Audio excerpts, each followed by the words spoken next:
I'll be so ready to be done with that whole process. I know, so you need to get to like June 25th. Right, because the house in Maryland is under contract to close on 3rd. And then this one is tentative to close June 7th. So, right? The logistics work out, then I need to play the lottery.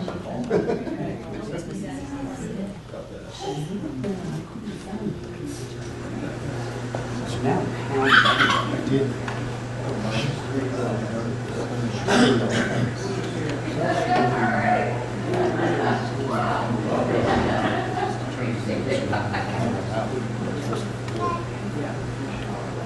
Hey Mark, how are you? So, I mean,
Friends, we're going to go ahead and start with the announcements.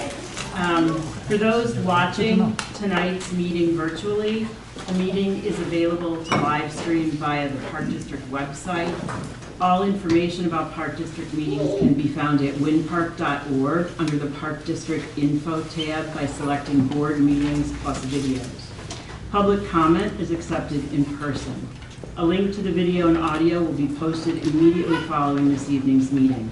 To improve the sound while listening to the meeting, please turn up the volume on your computer and turn up the volume on the website. The meeting packet for tonight's meeting is located on the website. For those attending tonight's meeting, the emergency exits from the room are in the door behind you or in the foyer. To improve the quality of sound, there is a boom microphone directed towards the commissioners. The microphone likely will pick up additional audience noise and sidebar conversations. If you have difficulty hearing, please move to the front row seat. This is a business meeting and not a sporting event. The board asks for your cooperation to maintain decorum. There is no clapping or booing. Please be considerate and refrain from interrupting board members and other speakers. We are a community coming together to discuss difficult issues in a civil and respectful fashion. Call to order April 25th, 2024 regular board meeting at 6:01. Roll call, Denise. Commissioner Hemmings? Here. Commissioner James? Here. Commissioner Rapp? Here. Commissioner Root? Here. Commissioner Tyson? Here. Commissioner Lawson? Here. Commissioner Soto? Here. You have a quorum. Thank you. Please stand for the Pledge of Allegiance.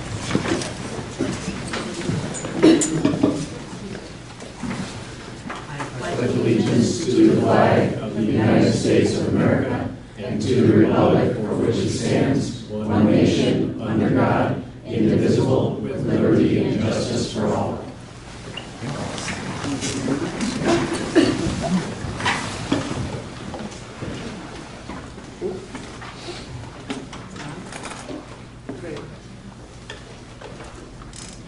For tonight's agenda, item 3.3, financials, will be removed from the consent agenda and placed under unfinished business. Are there any other requests for changes or additions to the agenda? Madam Chair, Yes. I see that we've removed our public comment at the end of the meeting. Our tradition has been to always have the second set of public comments with the board meeting. And so I'm requesting that we add that to the end of the meeting. We've considered public comment. We're required to hold one public comment. I'm happy with one public comment. If we need to vote on it or a motion, I'm happy to entertain that. We'll give it a second. Denise, it'll be a roll call. Commissioner Hemmings? No. Commissioner James? No. Commissioner Rapp? Yes. Commissioner Root? Yes. Commissioner Tyson? No. Commissioner Lawson? No. Commissioner Koto? No. That motion fails. May I have a motion to approve the April 25th agenda as amended? So moved. Second. Any further discussion? To remove something from the consent agenda, do I do that now or when we get to the consent agenda? That would be no. Okay, then I'd like to remove the March 21st minutes from the consent agenda. Is there a second? Second. I thought under our new policies, anyone, Commissioner, can remove That's something from the fine. consent. Do you want to move them to a different part? You want to move them to be considered at a different time? I think immediately after the consent agenda is fine. Okay. Unfinished business. Okay. May I have a motion to approve the April 25th agenda as amended? So moved. Second? Second. Any further discussion? All in favor? Aye. Public comment. This is your opinion, this is your opportunity to address the board on any issue. When called upon, please come to the center position in front of the commissioners and stand at the podium. Speak loudly or into the microphone. State your name for the record and speak loudly directly to the board. Per the Winnetka Park District's policy manual, all comments must be taken for 3 minutes. This is not a question and answer forum, so please do not expect an immediate response. If you prefer to share your comments in writing this evening, you may do so by leaving your comments with a member of the Park District staff. Do we have anyone who would like to speak this morning? Yes, Mrs. Dower.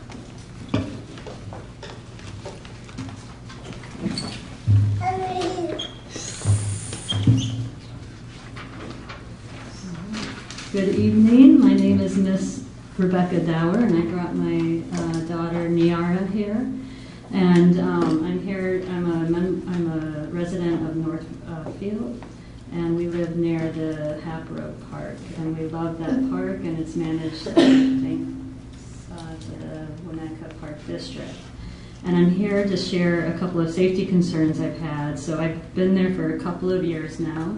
And last summer I saw 2 children, toddlers, like this little one, run out of the park. And so it is a small community park built for 2 to 5-year-olds, and it has a wooden fence around it. But the 2 entranceways, one goes to Colonial Lane, and that's where the kid actually ran out. And the other one is straight to Hap Road, and that's the one that I'm concerned about. There's a little alley that goes right into, and it's kind of a busy part of Hap Road where people they kind of speed up to go around the curve. And so I brought this safety concern to the Winnetka Park District in September, and I was told that they were going to renovate, so just be patient. And then I was patient, I think, and then January I followed up. And I was told that they were going to go around and do some community outreach. I went to do the community outreach, and they talked to one of the staff members who said they had 3 ideas for addressing the concern. One was a gate, one was a semi-barrier, and then one was changing the path so it went to the sidewalk of Hap Road. So the safety concern, I said, I think a gate would be best for these people who don't understand that streets can hurt them. And I was told that it was not aesthetically pleasing, and there's concern that people will think it's not a public park. And so I thought there's other things we could do, such as change the signage or do maybe more public activities that the district would want to do, so everyone knows that they're welcome, they can come to the park, but it can still be safe.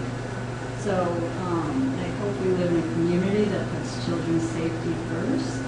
I just request that you guys look into this. And then the other thing that kind of prompted this is I was told that it couldn't be done this summer and that they haven't made a decision, so that'd be 1 full year of not making a decision. And then that it would be fiscally irresponsible to put a gate there for the summer to take it down for the construction. So I'm not sure why the gate would have to come down for the construction, but it seems like we should be able to have the resources in this community for a gate, not a fence, just a door on the fence that's already there. So that's the request. Thank you for your time. Thank you very much. And I will share some pictures so you can make an assessment on the safety yourself. Thank you very much. Thank you. Is there And I anyone will take her so we else? can She's the next speaker. Is there anyone else who would like to speak? Please raise your hand. The person in front of Ted. Come on up. I'll just work front to back on the left and then move over here to the right. Thank you.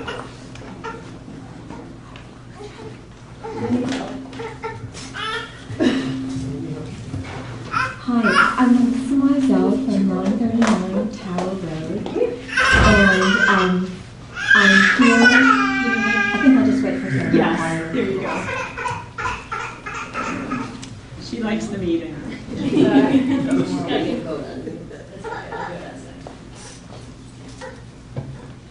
Is that yours? Mine, thank you.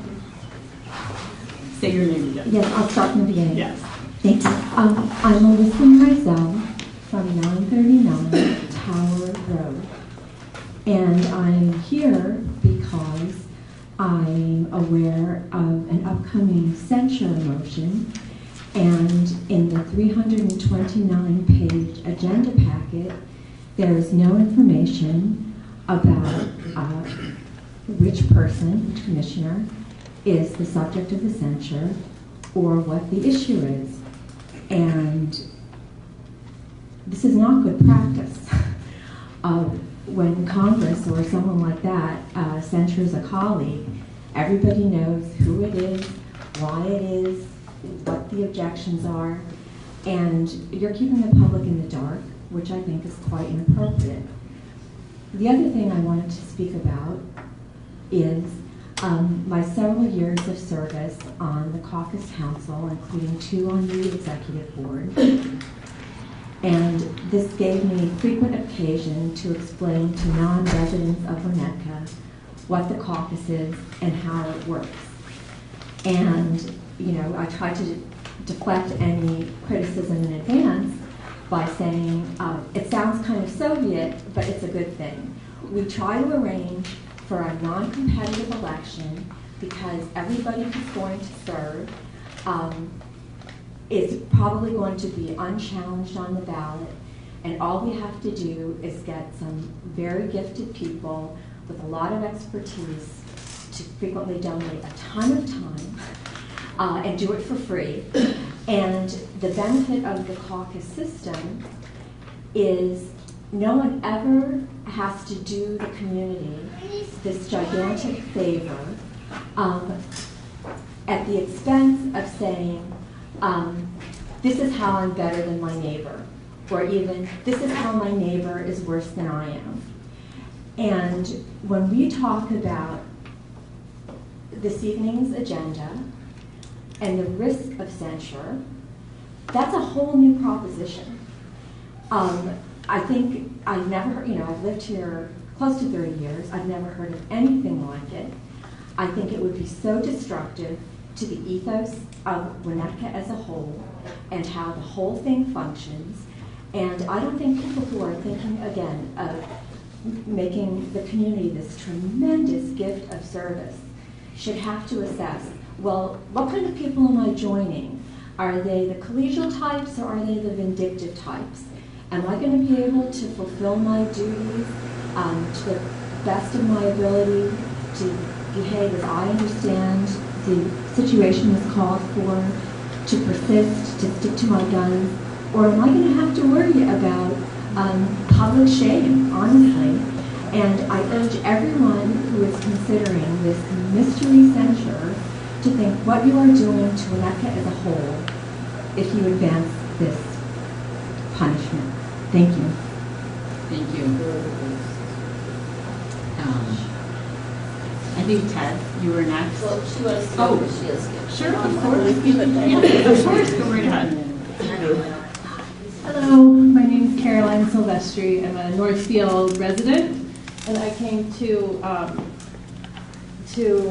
just encourage support of a gate at the Hatfield Park. You can see I am mom of 2, and we go to the park often. We walk over there. This little guy is so fast, so even with the most attentive parenting, I'm either having to stand like 1 foot next to him or at the opening that goes out onto Hap Road. My son Naeem often complains that I don't push him on the swing because I'm constantly following him around for safety reasons. So we would love to see a gate there, either a swinging gate with a latch or even just something that makes a little bit more of a barrier so that they can't, like the gate that goes around the park right now it's open enough that he can crawl through it, but at least it's a deterrent. It's visually a stopping point. Again, it would take a little bit of time, but that opening right there just goes straight to Hap Road, which is a fast-moving road, and it's a little bit scary. We go to Clarkson Park a lot as well, and there aren't gates around Clarkson, but there's so much more field space before you get to the main roads. So it takes, even if he's at a mad dash sprinting, it's going to be like a football field length before he gets to a road, so there's usually enough time to catch up. We're just here to encourage him installing a gate there. Thank you. Thank you very much. Thank you. Sticking with that side of the room, Ted.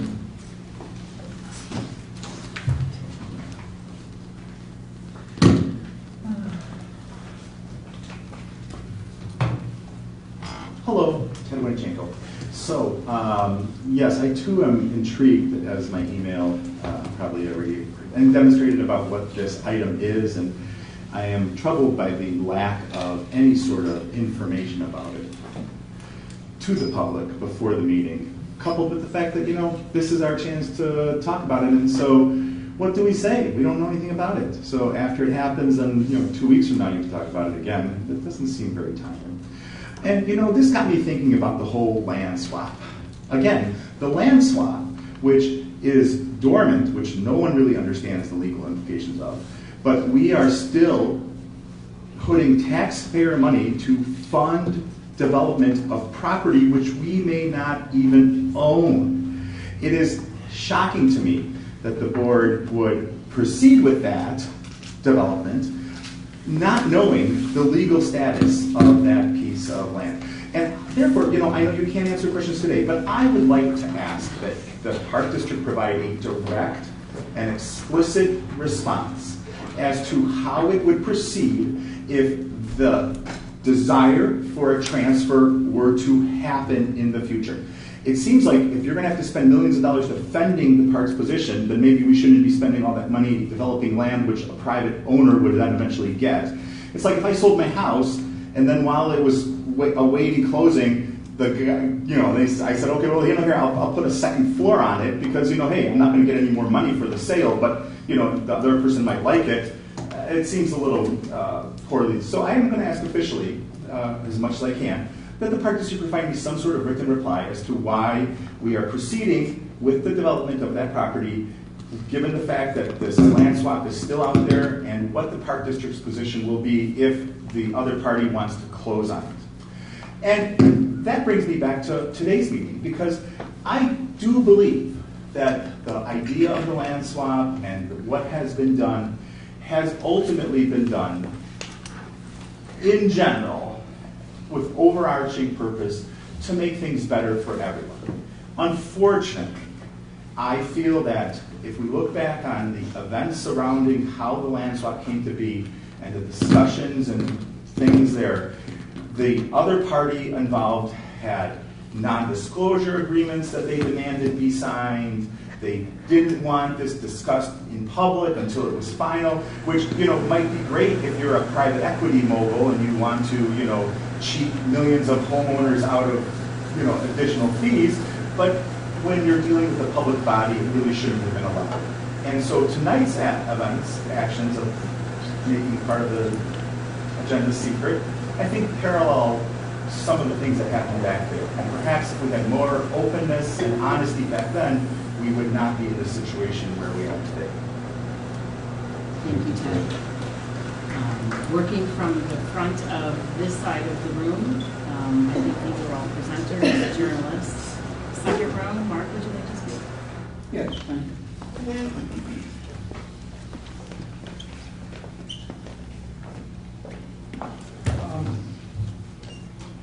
Thank you. My name is Mark Hecht. I have a series of quick questions for legal counsel Adam Simon, which, Mr. Simon, I hope you'll respond to right now.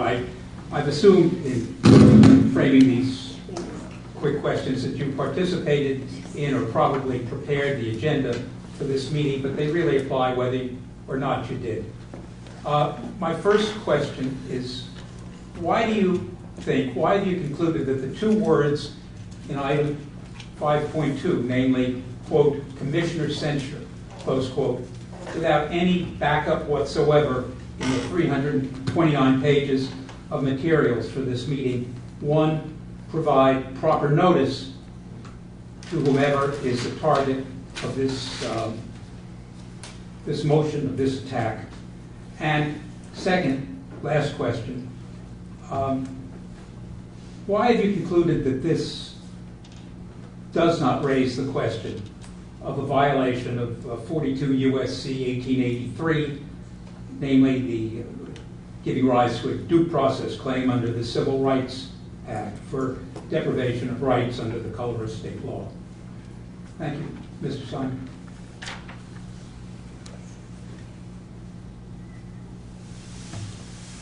Mr. Simon, will you reply now? It's your call. I think you said the rules for public comment at the beginning of the public Correct. comment period. Yeah, correct. We may be able to respond later. May or will? May. We may answer your questions as the course of the evening unfolds. You mean that maybe you will, or that you're permitted? I know we that are you're permitted to answer these questions later. You may find the answers to your questions as this meeting unfolds. Often, we address questions that come up in public comment as we work through the rest of the agenda. So, if there's Can still I ask one further question? We're moving on to He the still next. has 52 seconds. That's okay. Go ahead. A further question. Am I right then that you've concluded that the two words do provide proper notice and don't raise any kind of legal issues? I'll go ahead and address that when we get to that section of the agenda. I would like to hear actually I'd like to address the same questions to Executive Director Nazal. So it's not a Q&A, Right. so you can ask the same questions of all of us, but there won't be a response. As we work through the meeting, you may find your questions answered. I expect that you will. Would you be agreeable to moving what is now listed as item 5.2 to the start, to now? That is why people are here. I understand. There's more urgent business to address. There's Elder Centennial to address, so the answer is no. We've made all the changes we're making to the agenda. Thank you, I think. Thank you. Is there anyone else in the third row who'd like to speak? Raise your hand. Mr. Juliuson? This is Steve Juliuson, 1436 Asbury in Winnetka. I want to take this opportunity to thank Commissioners Holly Root and Cynthia Rapp for their ongoing efforts to keep Winnetka Park District on the straight and narrow during these many months of beachfront negotiations. They've tried to do this by following the rules, by advocating for scientific standards over opinion, by scrutinizing negotiations with a skeptical eye, by responding to antagonism with civility, and by acting as dependable watchdogs of their fellow Winnetkans' money. We've gotten all these great qualities, plus all the time and efforts of these two ladies, absolutely free. They continue to approach their duties with honesty and integrity, without any murmurs of impropriety, and certainly without any expectation of compensation or favor. This brings to mind a quote by F.M. Hubbard, who once said, "Honesty pays, but it doesn't seem to pay enough for some people." Or maybe better yet, the famous quote by Oscar Wilde, "Let no good deed go unpunished." Thank you. Thank you. We're not clapping, sorry. Who else in the third row would like to speak, if anyone? Don? Okay. The fourth row? Katie, did you want to speak? You were I'm in the row? second. Second row? Did you want to speak also? Sorry. Go, please. I didn't see you right behind the others. That's right. Our forefathers would be scratching their heads. What happened to Winnetka? All of our hard work preserving open space for the masses only to be undone by one park board of commissioners. So let me see if I understand this park board. The taxpayers will spend $14 million, but we don't really know the amount yet because the bids haven't come back, for 5 rock walls in the lake with no bids, which in my mind only serves the purpose of one homeowner to have privacy. The dogs have been offered free land at Tower Beach, but you didn't take the free land. Why not? The Winnetka Park District has been offered another $3 million donation with one restriction, but they didn't take it or pursue it. Why not?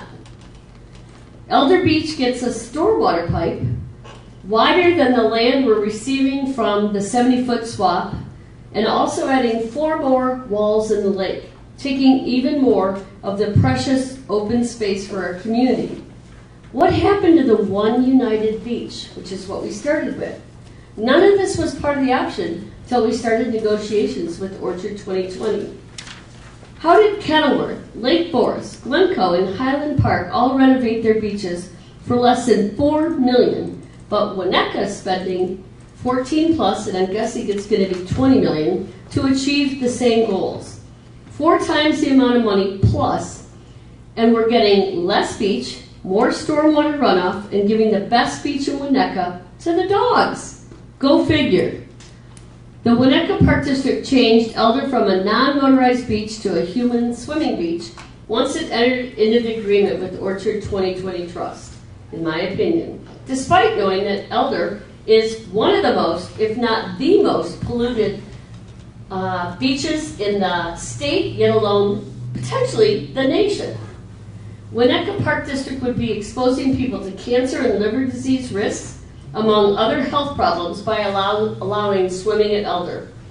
The Winnetka Park District, you all should know there is a lawsuit brought against PCB manufacturers by the Village of Winnetka, along with 8 other municipalities, but they still want to put the public in the worst water quality area of the entire shoreline. Safety. It is not safe to go over 4 walls that are wet and rocky and mossy to try and save someone, and we've already had 2 incidences of death at these beaches. I believe I asked Warren on the way in if Colleen was going to be who is censured, and he said yes, and I think that would be laughable. In my opinion, many of you have exhibited behavior, in my opinion, that is deserving of a censure.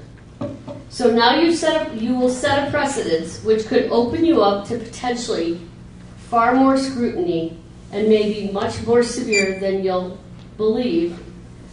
Please wrap up your comments. Yep. 7 people. That's why you have 7 people on a board. And so that you have the democratic process and different views of opinion.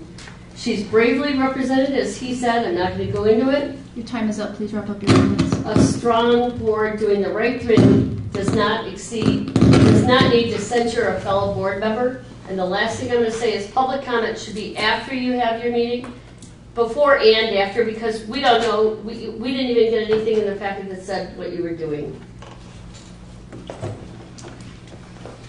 In the back row. Would anyone else like to speak? Mary?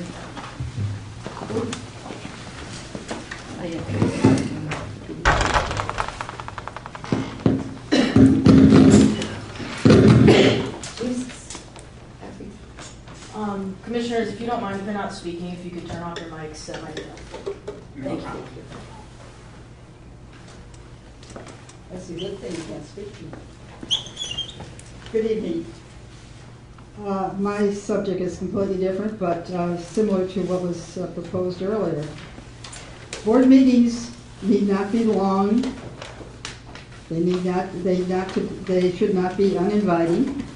Discussions, approvals, transparency, and hearing concerns from the public are all in an evening's meeting. I was very surprised that the director had suggested to eliminate the remarks from visitors at the end of the once-a-month regular board meeting. For a board that has so much concern about transparency, I find this agenda item removal very unusual. The 6 p.m. board meetings begin too early for many Winnetka Park District families. Some families have small children, others have sports or are traveling from downtown Chicago after a day's work. 6 p.m. is dinner time, allowing the residents 2 opportunities to share their thoughts about your great programs, your lakefront, your new golf course, or some unhappy feeling is very important. Try hard to give these people the opportunity to talk with you. These are the same citizens that elected you, and you should be happy to take time to learn from these people. Be glad to hear their thoughts and make it easy for them to speak to you. Removing the second time for a visitor to present concerns or praises is not the way to shorten your meetings. You may want to observe yourselves at the board meetings. As extra long, board meetings are not extra long because of visitor comments. If you are desperate to shorten your meetings, remove the repetitive words at the beginning of each meeting. Your normal audience has that repetitive information memorized. The costs continue to rise for Centennial Project. The green space is shrinking, and the cement is becoming more visible. The existing walkway could easily be widened and softened with the help of some pavers. I did propose this idea and have not received a response. Maybe it was a poor suggestion, or maybe I did not follow protocol. Maybe another silly thought from an interested citizen. But I still like my suggestion. As I read agenda item 5.2, I am dismayed and confused. Never have I seen such an agenda item. If there was a remarks period toward the end of your board meetings, most likely my comments would be lessened. I also feel very strongly that you listen to the comments from interested citizens and are grateful for citizen input. Please consider giving your constituents some idea and give them some leeway to, I can't read this, my printer just went nuts on me today, by having an early and later remarks period at the once-a-month regular board meeting. I'm only 2 seconds over, that's pretty good. Thank you very much. Because you talked about your printer.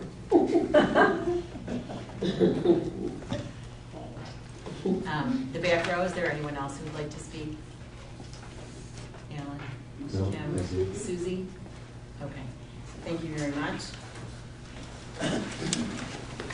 That brings an end to public comment.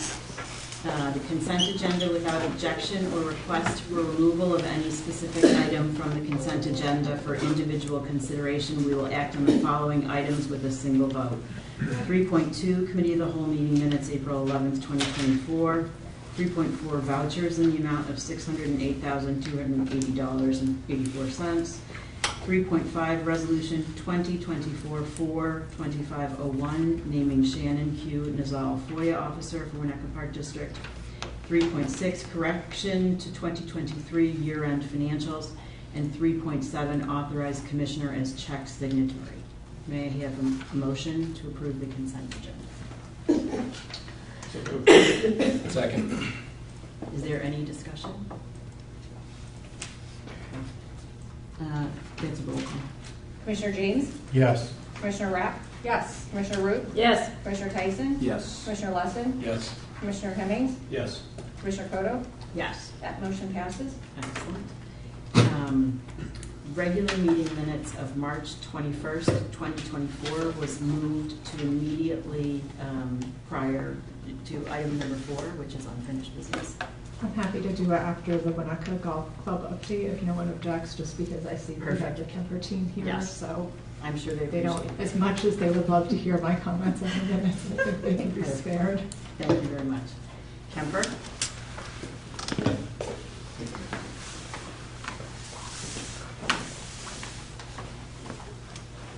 Thank you. Good evening, everybody. The sun is shining, the grass is growing, and we're getting closer and closer every day to being able to open the golf course.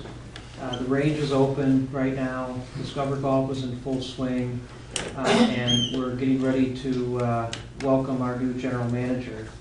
So I'd like to take, before I get into the presentation, which will be a grounds update, a marketing update, and of course talk a little bit about the financials, I'd like to take this opportunity to just introduce Miles Tucker. Miles is coming to us from Riverside and Janesville Golf Course Riverside and Blackhawk Golf Course in Janesville, Wisconsin. He's been with the Kemper Sports team for over 3 years. Super general manager, great guy. Recent Green to a Tee winner up in Janesville, Wisconsin for environmental sustainability of his golf courses up there. So we're thrilled to have Miles joining us. He's going to officially join us down here in Winnetka on Monday, so a couple days from now, and he'll start, of course, meeting with the Winnetka Park District team along with the staff that we have. So welcome, Miles. You want to say a couple words? Thank you.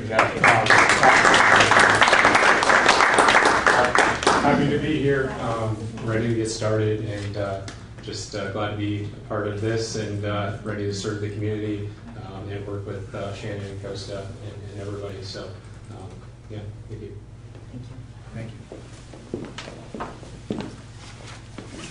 Okay, we're going to start off. Andrew and Dave are going to give an update on the golf course activities themselves, a little bit about the growing process and what they've been working on out at the golf course.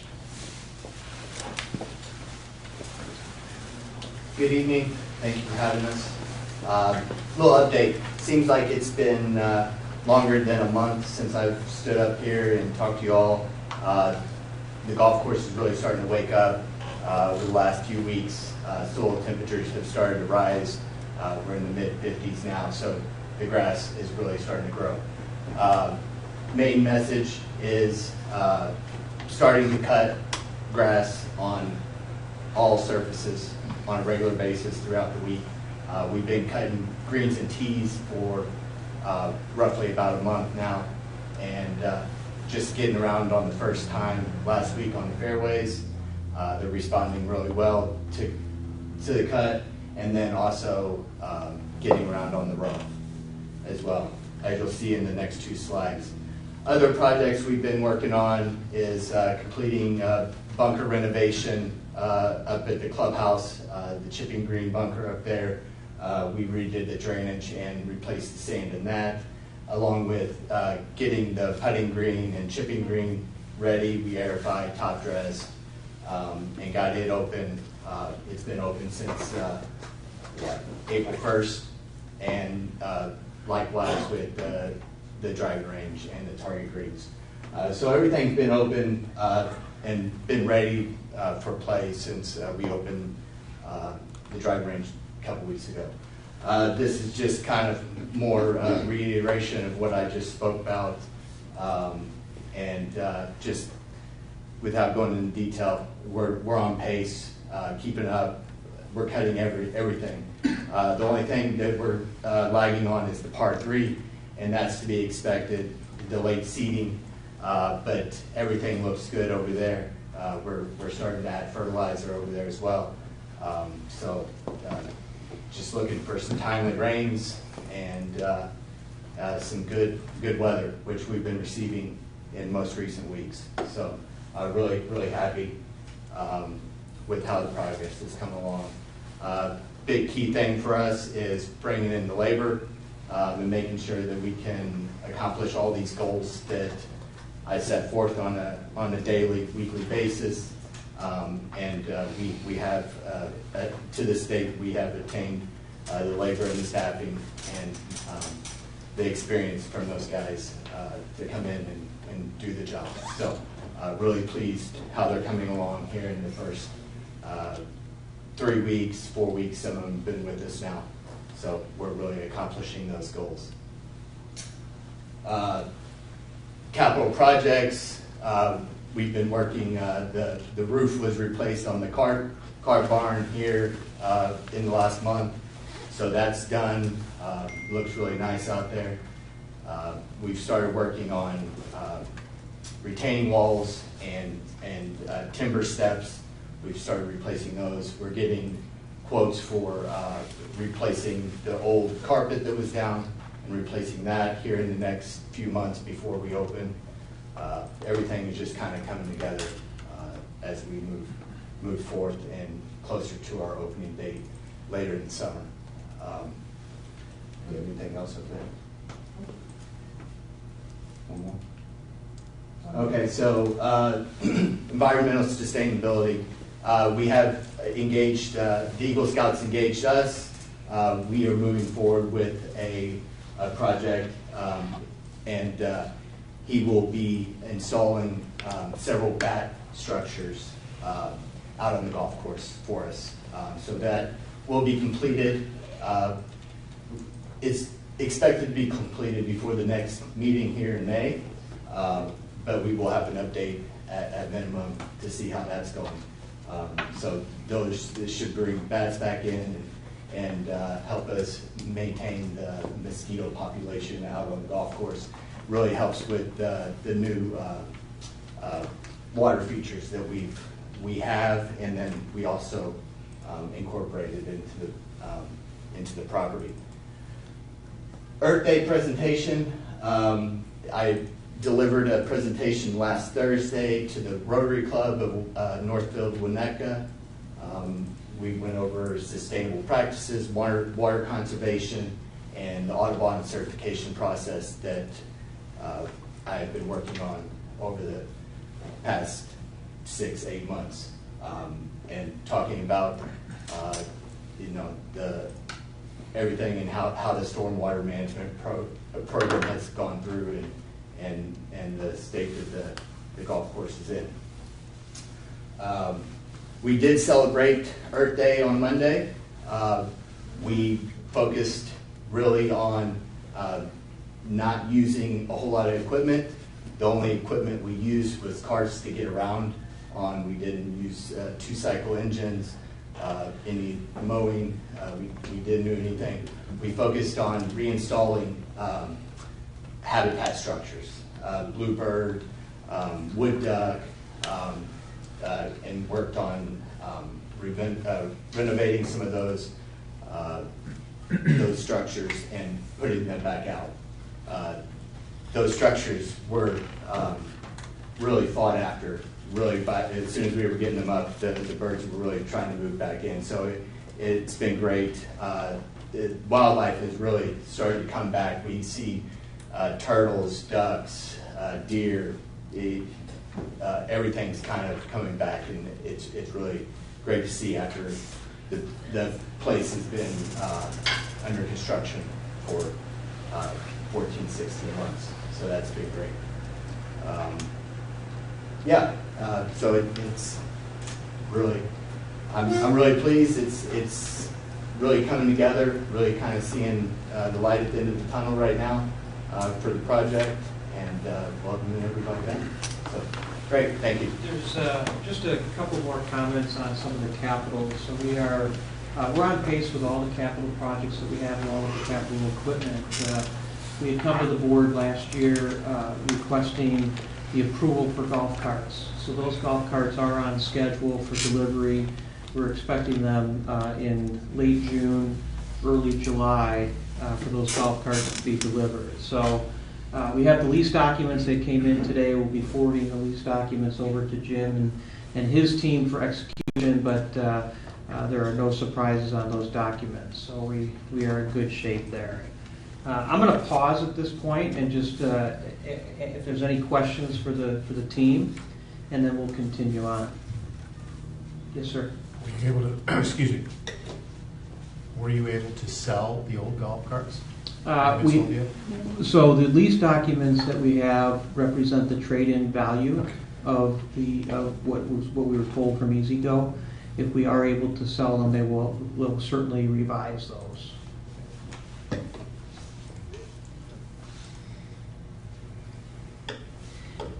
We have a time-lapse video that's been updated. I'm sorry. No. We have a time-lapse video that's been updated through March. So if we want to play that.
It certainly looks great. It's coming along very nicely, so we're very pleased with the outcome so far.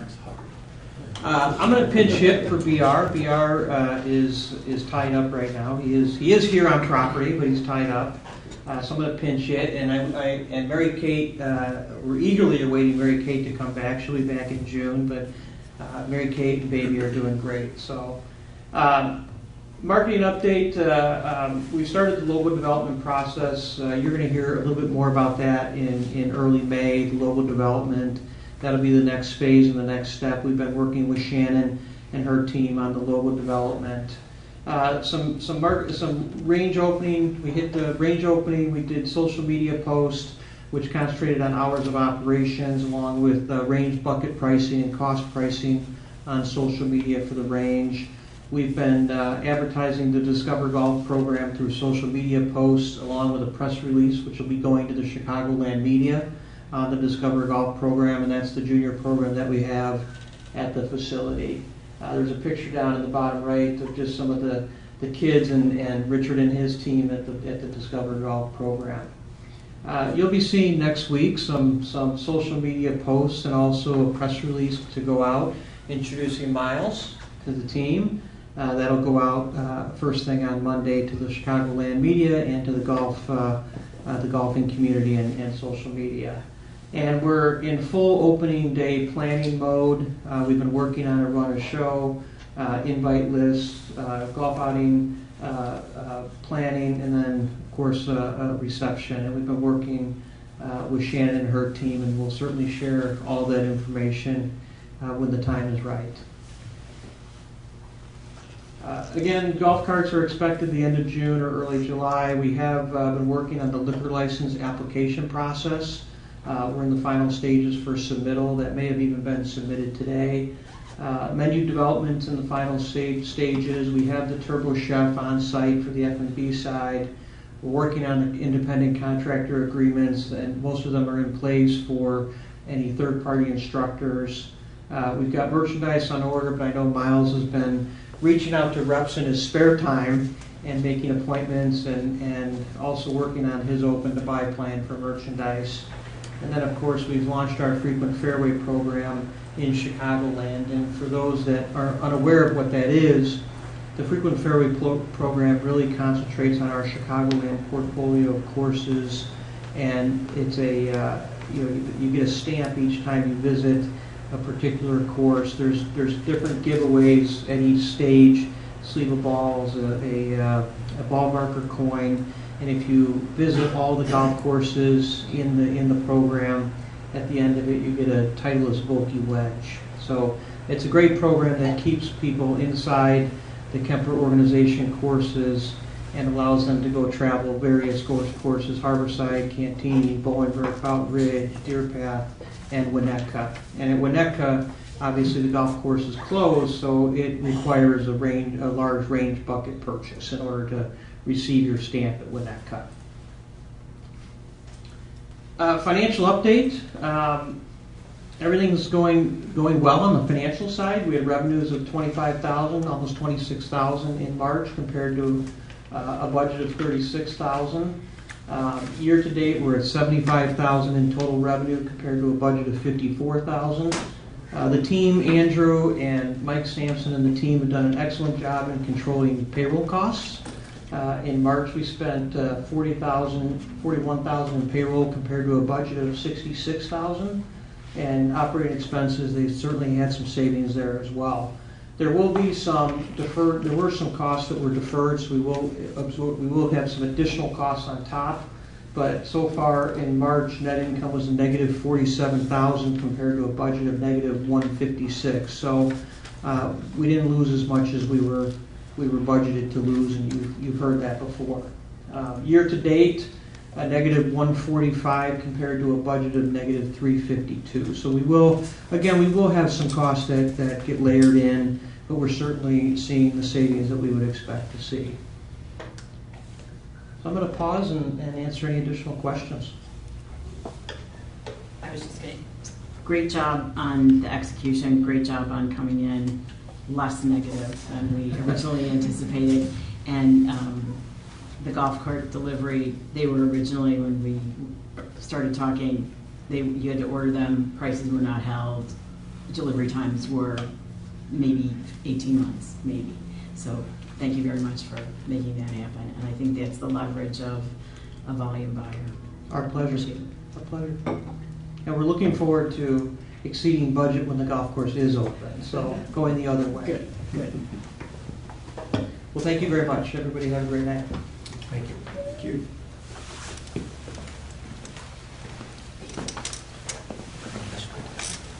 Do I move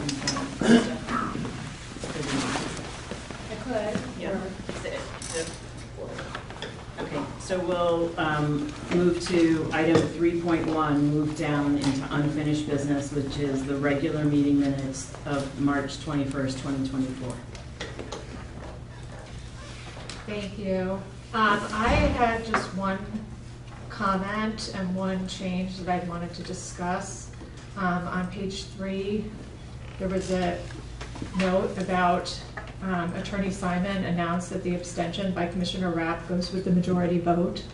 And I believe this should be removed from the minutes on the basis that he was not acknowledged orally by the chair, and it appeared to be a side conversation with staff, not addressed to the whole board. In my view, also, this was a highly partisan comment for council to recast the vote of a commissioner. I didn't feel that we were given legal advice on this, and there is an equal duty to all commissioners, not just some. And it's not your role to overrule votes. I acted in good faith. I gave a clear reason for my abstention, notably around the height and design concerns on the retaining wall in the absence of a visual. Not all commissioners have access to project drawings or consultants, so I asked the questions as best I could and still didn't have confidence in the outcome at that time, which was why I abstained. In any case, I also actually believe that the statement was incorrect under our policy and Robert's rules. I have handouts in our ongoing quest to improve our parliamentary practices for my rationale, which I am happy to share. So I would like that sentence removed, and I will make a motion accordingly after people have a chance to read it. And Adam, if you have any comments, you're certainly welcome to make them. I see it. Certainly my comment wasn't intended to recast the intent of your vote. It was just an expression of the legal consequence of the vote. The minutes reflect that you did abstain, and so that's an accurate reflection of what happened. In Illinois, there's a rule of law called Prosser's Rule, where if the vote requires the consensus of the majority of the board and someone abstains, then the abstention goes with the majority vote. By contrast, if a vote requires the affirmative approval of the members of the board, then an abstention counts as a no. So that's the rule of law in Illinois, and so that was simply the intent of my comment. I did not intend to tell you that you couldn't abstain or change the characterization of your vote. I would suggest that in our policy manual in section 4.31, it says, unless otherwise provided by statute, the act of a majority of commissioners present at a meeting for which there is a quorum shall be the act of the board. I would also note that in Robert's Rules of Order on this point, it states that, on the other hand, if the rules explicitly require a majority or 2/3 of the members present, which ours do, they say that they require a majority of the members present at our meeting, an abstention will have the same effect as a no vote. Even in such a case, however, an abstention is not a vote and is not counted as a vote. So I disagree with your interpretation. Our policy manual clearly outlines this. There is case law also to say that for public bodies who have adopted Robert's rules, that can prevail even in cases where a majority is required. So I believe that sentence should be removed, and if there's agreement, then it can be removed. If not, I will make a formal motion. Let's have a motion and a vote. Okay. I would like to make a motion to remove the sentence, Attorney Simon announced that the abstention by Commissioner Rapp goes with the majority vote, in our minutes on page 3. Second. Denise, that's a roll call. Commissioner Rapp? Yes. Commissioner Root? Yes. Commissioner Tyson? Yes. Commissioner Lesson? Yes. Commissioner Hemmings? Yes. Commissioner James? Yes. Commissioner Kodo? Yes. That motion passes. Thank you for clarifying that, Adam. Anything else? You have a comment? Thank you for clarifying, but I still don't agree based on our policy. Madam Chair, may I make a comment? Sure. Attorney Simon, in the future, I think it'd be really helpful that when we have issues like this and there is a possibility for confusion, that at the point that occurs, that you give guidance to the board. And in this instance, rather than a side comment to Denise, it would have been helpful for you to have explained to Commissioner Rapp the consequences of an abstention. Quite candidly, having read Prosser, I'm very confused between the difference of a consensual vote and an affirmative vote, particularly when Prosser was looking at the municipal code and was looking at a specific section of that code that defined what a consensual vote was. So I think it'd be very helpful for us if perhaps you could provide us with a very short opinion that defines what is consensual and what is affirmative, so we have guidance moving forward. Thank you. Thank you. Moving on to the next item, 4.2, Elder and Centennial Beach. Park. Any more comments? Oh, sorry. Do we not need to You vote did to formally. approve these The amendments minutes. as Approve the amendments as Oh, amended. excuse me. We do. Thank you.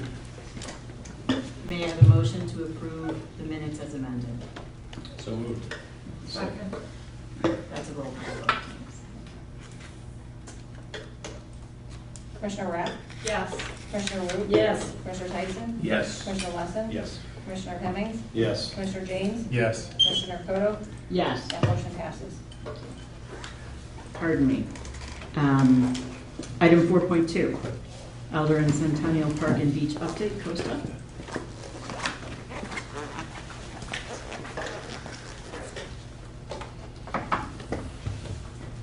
Thank you very much. In the memo included in the board packet, there was a cost estimate for at the turn of the 70% construction documents for Centennial Beach project. That cost breakdown was included in the packet. The cost for the base bid of the project is now $6,331,719. We have reduced our contingency from 15% down to 10%, which brings the total with contingency to $6,964,719. I'd like to note when we review back to the last cost estimate that was shared with the board back on October 2nd, 2023 as presented, there was direction given following that meeting to staff to move on with phase 1 and 2 combined as related. I will note that since that time, we have adjusted the plan set due to other controls beyond the park district as it relates to Elder Lane Beach, and we are solely looking at Centennial at the moment. We have put the project for Elder on hold for the moment as we continue to develop and understand where stormwater conversations will head. But I wanted to note back the totals that were presented at that time for that scope of work, which included phase 1 and phase 2 for the Centennial Beach project. Phase 1 of that work combined with phase 2 was a total project cost without contingency of $8,250,000. Now I will go on to note that that included the installation of I believe what the term we were using at the exact time was a gumball at the end of the steel. It was part of the phase 1 approach to create the separation between the two, to also break down the kinetic wave energy for the concern around riptides. So that was installed, and then in phase 2, that would have been ripped out and reutilized the materials to then create the pier element, which was known. So when you think about that project in total, that was based at a project cost of, with 15% contingency, nearly $9,488,000 is what was presented at that time. So we have driven the project down because of the single phase effort of what we're looking to do currently as proposed with the 70% documents. As we continue to identify through the 70% construction documents, we're looking at different means and methods to make sure that we're using the best installation methods possible, as well as for the longevity of the equipment, of the structures, to make sure that they're going to be there for the test of time. So we're confident with our numbers that we have thus far. I affirmed those again today with Matt Wright prior to the meeting, just to make sure that there wasn't any variation of that. I would like to note that some of the materials that were identified early on, we have looked at different opportunities because of costs and means and methods of installation of those materials, and we're researching best materials for that practice. So when we come back to the board with revisions, as we drive this down to 100% construction documents, we'll update the board with those revisions based on our value engineering and what we've been trying to do to help reduce project costs at this time. So I'd like to open it up to the board for any questions you might have as it relates to the current cost estimates that have been provided to date for the 70% Centennial plan.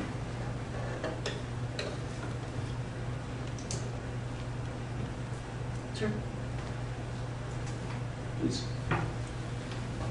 When do you plan to have your 100% cost drawings, the final?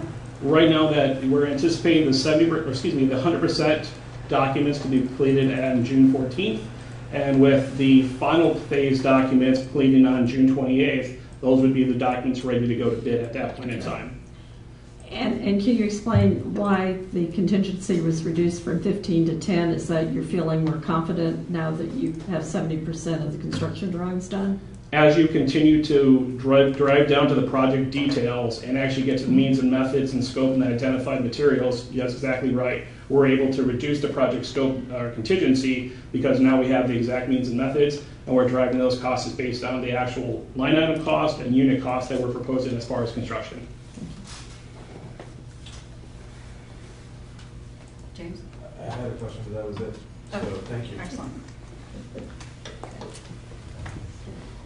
Just wanted to throw this out there, that I had read that Glencoe was using goats for some of their bluff clearing, which I thought was a very interesting idea.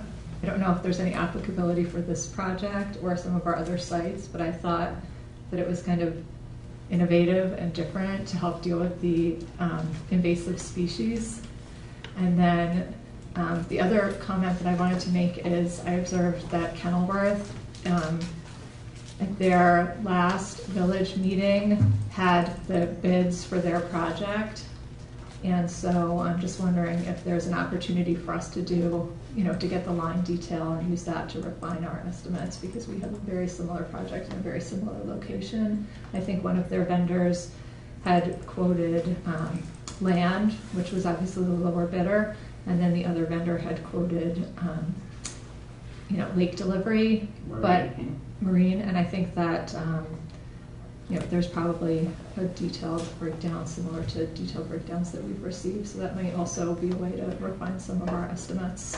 And then I think Wilmette is planning to get some bids back also for their project in the middle of May, so it might be helpful there too. Thank you. Thank you. We'll keep that. We'll keep our eye pressed and see what others come up with. Those are very helpful compliments. Thank you. Any other questions for Costa? Okay. Moving on to item 4.3, the amendment to the Crow Island Woods intergovernmental agreement with the. So sorry, just real quick. Yes. It's also been requested to include the summary to date. I just want to make sure that the board is aware after the 7% construction totals, there is also a worksheet in there that itemizes out the cost to date that we've received so far, just FYI. Right. Sorry to interrupt you. No, it's quite all right. Thank you. Moving on to item 4.3, amendment to the Crow Island Woods intergovernmental agreement with the Village of Winnetka. That's Costa again. Christina, thank you. As suggested, we are here to just give a quick update on the project as it relates to the IGA, and more specifically the two items that were not included in the original plan set or the IGA agreement as it was approved back with Ordinance 573 back in February of 27th of 2020. At that time, the plans were still in development and the schedule wasn't even, it was a thought, but nothing to the point where it is today. What you have in your packet, and I believe there might have been an issue with the upload, and I apologize about that. With a document of that size, we tried to compress it, but it just didn't take the way that we had anticipated. I know Denise has a copy for anybody in the audience that would like to see that as well. But what I wanted to head towards is Exhibit 3 and Exhibit 4 are the two referenced in that document. Exhibit 3 are the plan set that was provided to the bidders when the project went out to formal bid. That is the most current plan set that is available to date for the project. So although that is going to be the final plans as it exists today. I will note that just like with the stormwater project for the golf course and our Skokie Playfield project, the as-built documents will be the final documents that are recorded as part of the document for the IGA. Those will take into consideration the easement agreements as well as the actual completed product to date. The other item was Exhibit 4, which was the construction schedule, and that was laid out as well. So both of those are included in the packet. Taylor has the document up here. It is rather lengthy. I believe it's about 110 pages or so. I don't think there's a need to go through there. But if there's any questions that the board might have at this time, I'd be glad to answer them. Warren. Just a comment. I think the stormwater, thank you. The stormwater project in Southwest Winnetka is a great example of intergovernmental cooperation. Could not have been accomplished without the collaboration of the school, the park district, and of course the village leading the way. We are happy to be a part of the solution to the stormwater in Southwest Winnetka. I did note there were some changes, some additional area that was allocated for maintenance of traffic and hauling route, incorporating the green space just east of the Crow Island shelter pavilion. So that was an expansion. Again, happy to cooperate for the greater good of the community. Obviously, that precludes us from using that space throughout the summer and into the growing period next year. But happy to see it all getting done. Thank you. Thank you. Yes. Thank you for your work on this project. Of course. Do we have a timeline for when Crow Island Woods will sort of be back online? So right now we're anticipating late June into early July. Taylor, if you could pull up, I think it was page 144 for their notes. It's noted in here, this is an early construction schedule, but the village is going to continue working from east to west. As they work through the project, they're anticipated to be through the park district scope or land area in late June and then early July, and then continue down the Euclid right away and then back out Sunset. So they're going to be working through that. But our end should be nearing basically by the start of July, that should be back open. Now, we'll reserve the right with seed growing and the fresh sod and certain things of that nature. There will be areas roped off, but the park pavilion will be back operational. The log house, the Smith Burnham log house, will stay operational throughout this as well. So, and then after that are completed, the school district will commence in their work in late May, early June with their project on their site. Okay, no, that's good to know because I just feel like having that like large gathering space for the community for parties and things is, it's like there's construction everywhere. So I'm glad that we won't miss the whole season for people to be able to use that space. So thank you. Any other questions? May I have a motion to include exhibits number 3 and number 4 as presented to update the Crow Island Village of Winnetka intergovernmental agreement between the Village of Winnetka and the Winnetka Park District? Second. Excellent, thank you. Chuck? Any discussion? Yes. Yes? Just want to clarify, these are not the final exhibits to go into the document. We're waiting on the as-built. That is correct. Placeholder to better inform the This is a public. placeholder exactly, just so those weren't the gaps in the IGA. Yep. Okay. Any additional discussion? All in favor? This is a voice vote. Aye. Okay, that motion passes. And, oh, sorry, any opposed? Okay, that motion passes. Item number 4.4, consideration of March financials. Jim Crocker. Thank you. So, the original report submitted last week was submitted before we received the report from Kemper Sports. We received Kemper Sports report the afternoon of Friday the 19th. We immediately noticed a couple of discrepancies between their report and our report.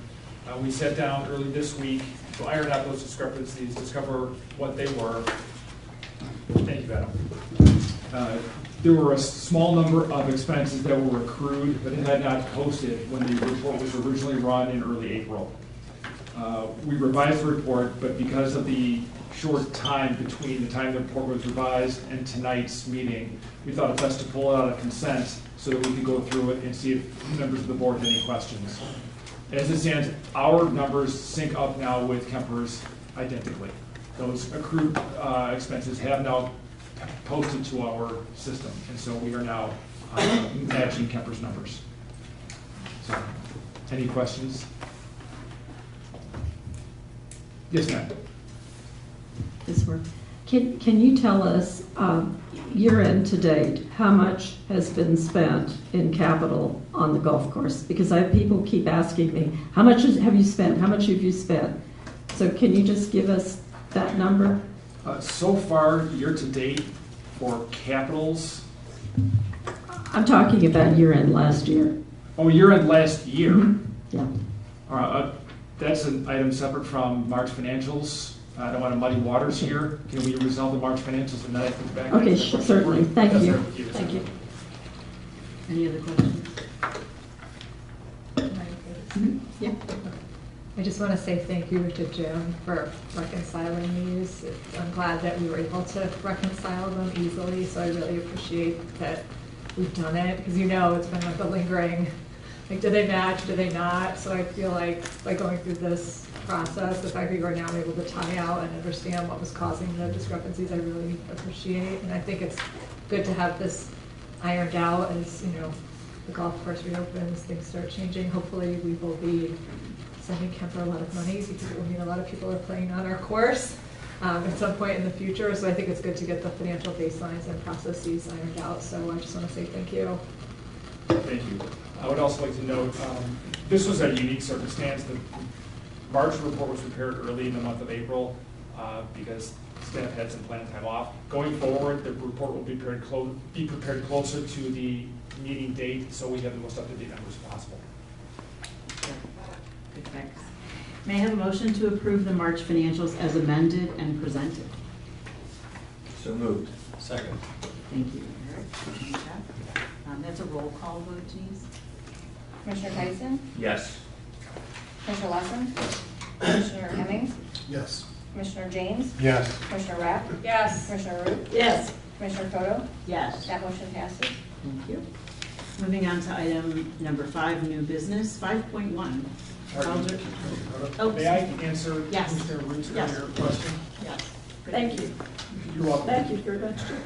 So the year-end expenditures on the stormwater project for the golf course totaled $2,277,813. Upon further conversation with Costa earlier today, there's approximately $5,000 of expense that may be journal entry to this. Our auditors will be here next week. I plan to discuss this with the auditors to determine the need to do that journal entry. So at most, it would be $2,282,813. Thank you so much, Mr. You're welcome. Brown. Thank you. Moving on to item number 5, new business, 5.1, Elder and Centennial change order request. That's first up.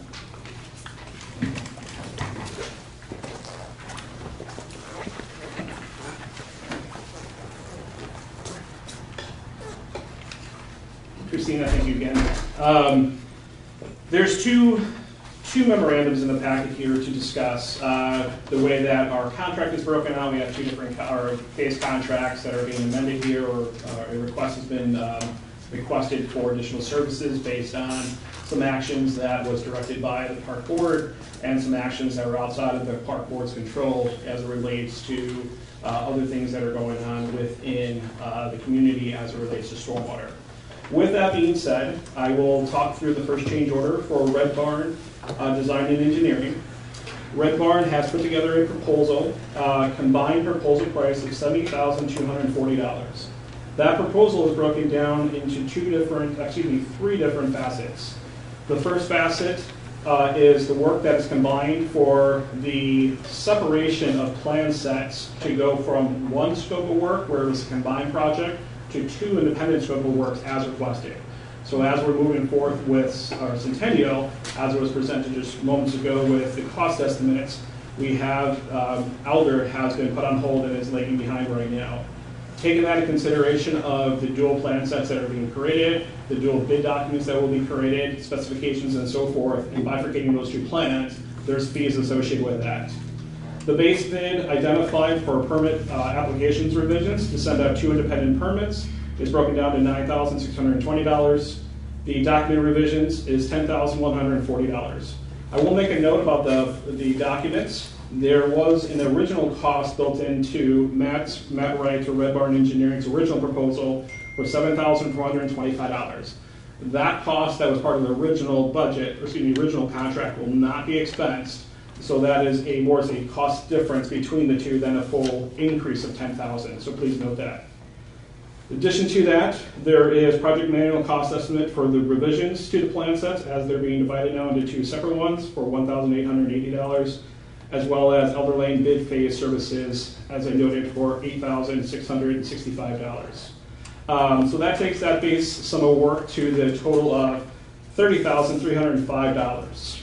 I will also note that additional changes as it relates to stormwater have been identified as well. Now that we are moving forward with a plan in that direction, we want to make sure that we understand the full severity of that plan and design accordingly. To do that work, the bore pit, as it was discussed previously, that is needed to create the need or the direction for the stormwater pipes instead of open trenching of luff, but to directionally bore through that, is included this for Westbrook Engineering, along with proposals for other site amenities for the design of the proposed feed stairs that will need to be taken into consideration for the removal of the pier as it was suggested as well. And then additional fees for additional response to village comments that will be coming forth as we develop that and move forward with. So that is broken down to an additional fee service of $39,935, driving us to that $70,240 price. Now I'd like to entertain questions as it relates to Red Barn's change order first, and then we can move into the Lakota change order that includes both Spaceco and Burke. Any questions?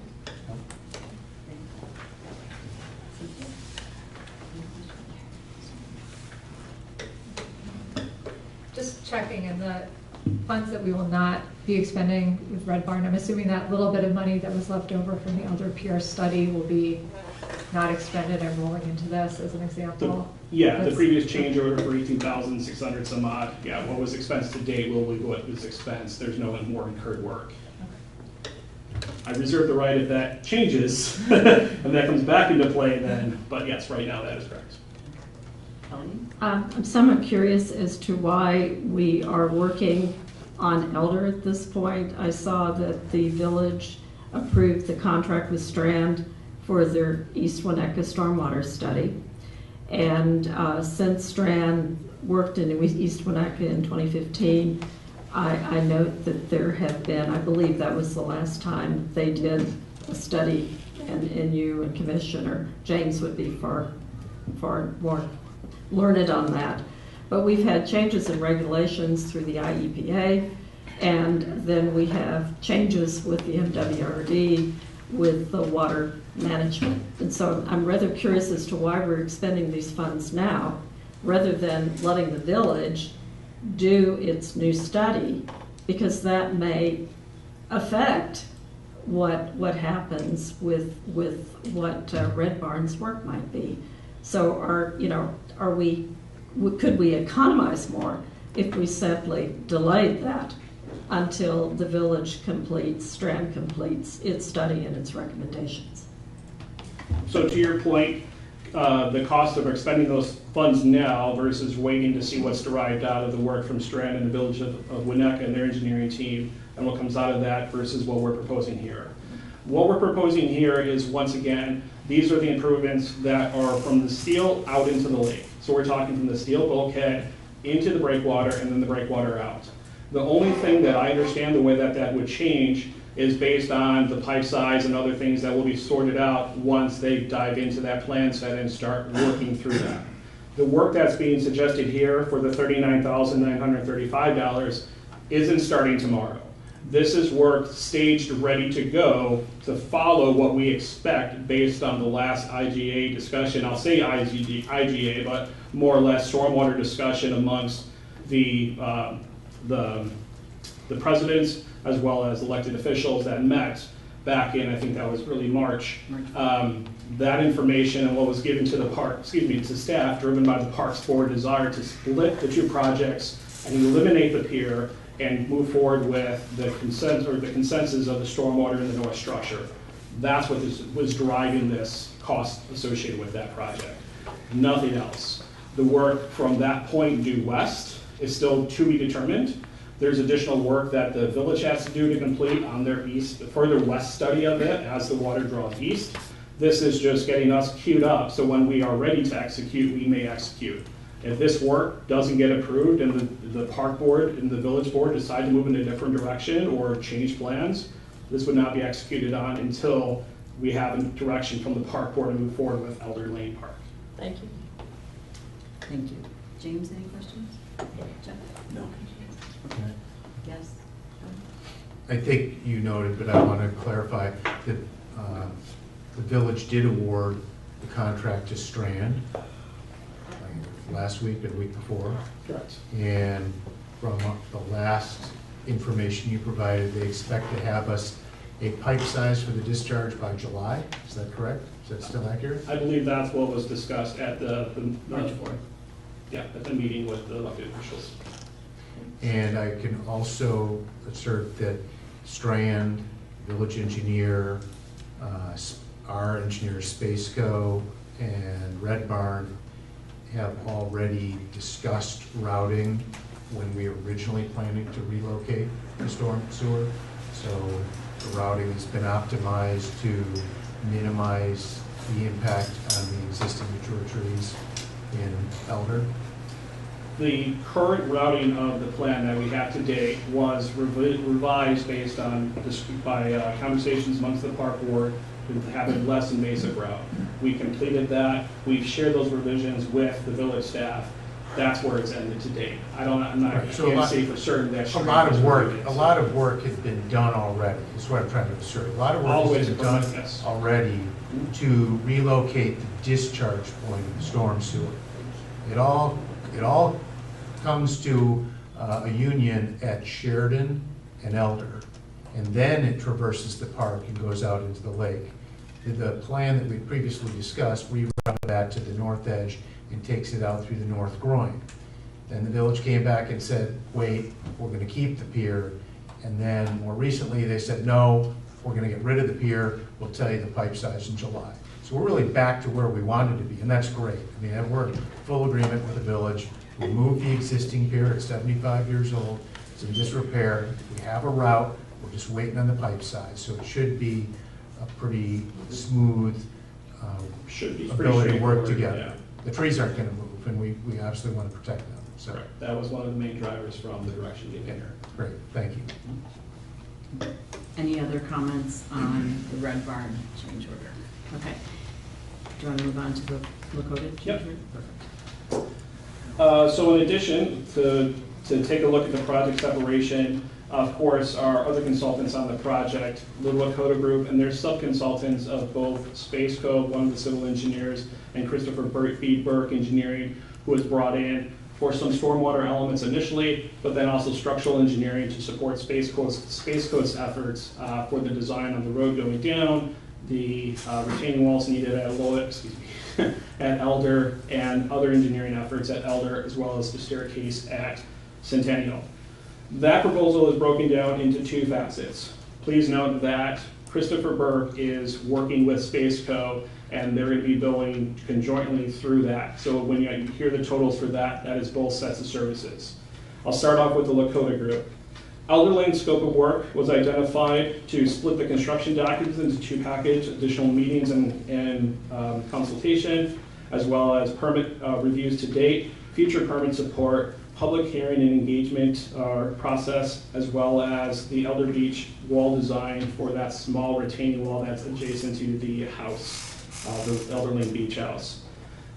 When we started and we approved the original contracts, the process to go through permitting wasn't quite as extensive as it is to date. So unfortunately, through that process and the additional ordinances that the village has adopted, Steve So Bluff, Lakefront Construction, and so forth, they have driven some of the additional engineering time, additional support time, packets and revisions for permits that need to be supplied and approved through the village special use permit process. So you'll see this is kind of heavy on a lot of additional time to support those efforts. The Elder Lane scope for that is $32,000. Moving to Centennial, scope of services, once again, split into construction documents into 2 packages, additional meeting support, permit support, and future support for public hearings. Services are requested at $29,000. To tie those 2 together, we're looking at a combined $61,000 change order for the Lakota group. As it was included in the packet, those scopes of services are broken down into Elder scope as well as Centennial's scope of services as well, and broken down to the specific review of those. I had a chance to talk that through with Scott Ferris and his team. We did reduce some of those fee structures down from the initial proposal based on time management and what we've done, and some of those services will also be billed out accordingly as it relates to hours that are put into the services. Is there any questions that I can answer for the board at this time as it relates to Lakota's scope before I move into Space Co-Invert?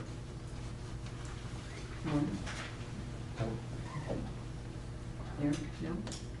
Cynthia?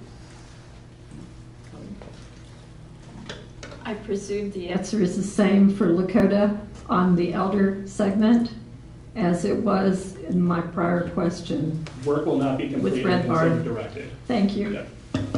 Jane? Jeff?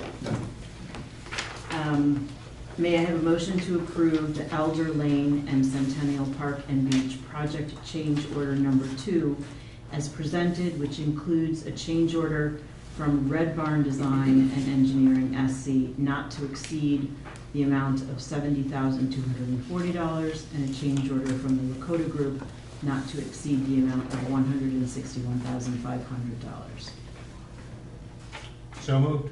Excellent. Second. Thank you, Eric and Warren. That's a roll call vote. Denise? Commissioner Lesson? Yes. Commissioner Hemmings? Yes. Commissioner James? Yes. Commissioner Rapp? Yes. Commissioner Root? Yes. Commissioner Tyson? Yes. Commissioner Toto? Yes. That motion passes. Excellent. So Thank that, thank you, Kosa.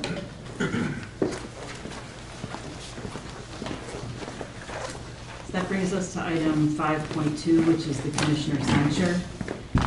This censure is prompted by 21 violations of the Board Member Code of Ethics as contained in Addendum A of this resolution. Because this resolution and this addendum contains serious allegations, we did not want to publish this unless we obtained consensus board approval. I will hand out Resolution 2024-452.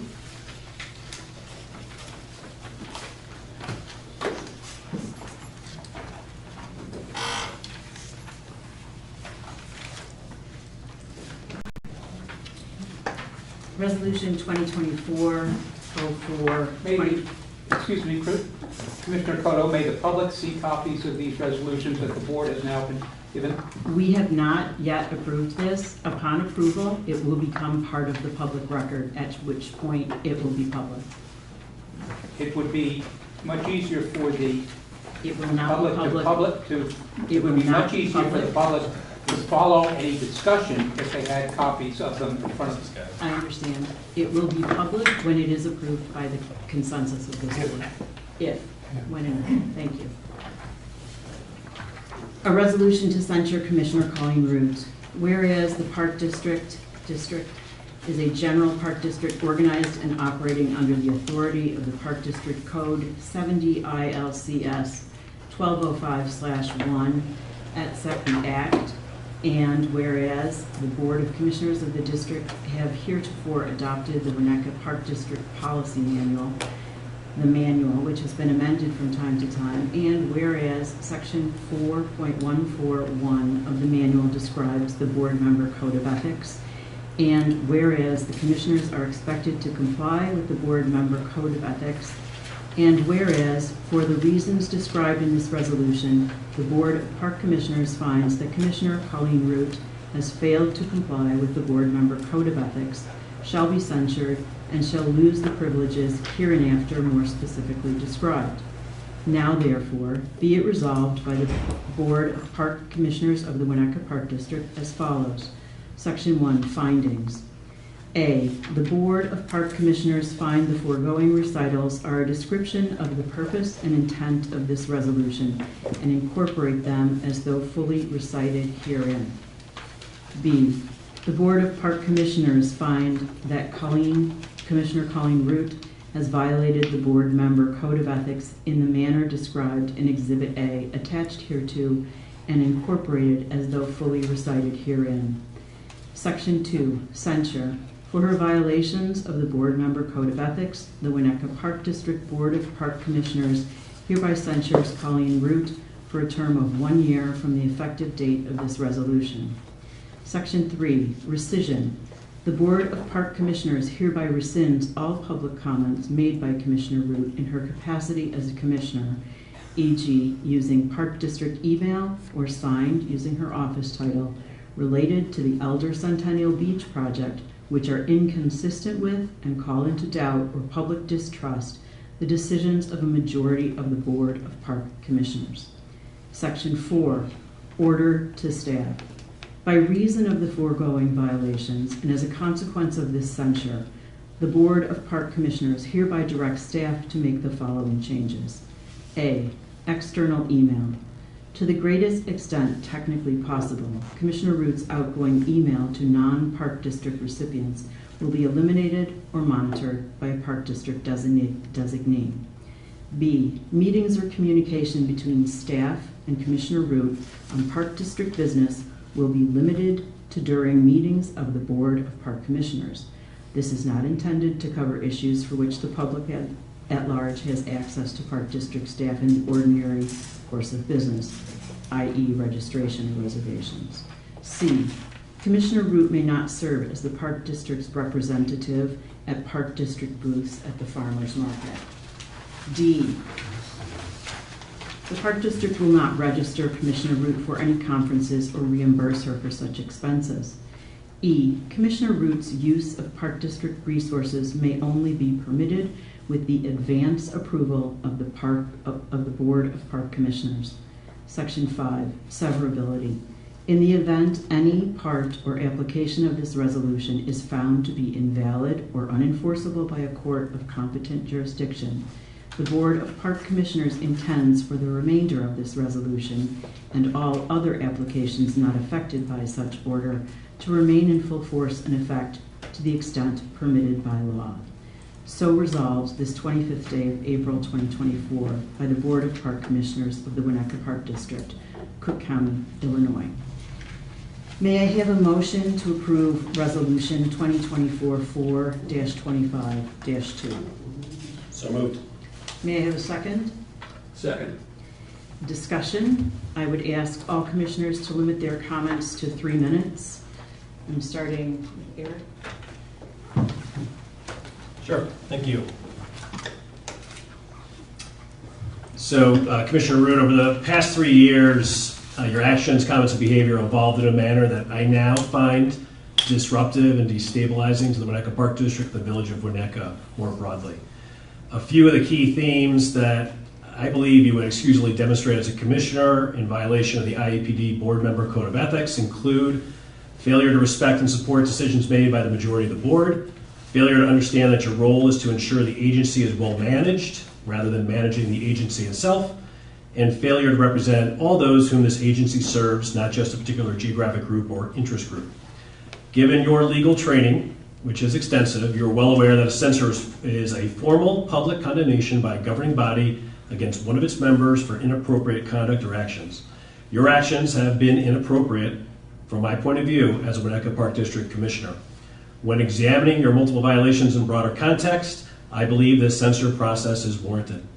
So Commissioner Root, upon self-reflection, I hope that you'll recognize how your actions and behavior, most recently your April 16th email to the village in opposition of the permit application for Centennial Beach, has violated your primary role and responsibilities as Commissioner. And if operating within the framework of the IAPD board member code of ethics is not something that you are comfortable doing, I would encourage you to consider resignation as a Commissioner of the Winnetka Park District. Thank you.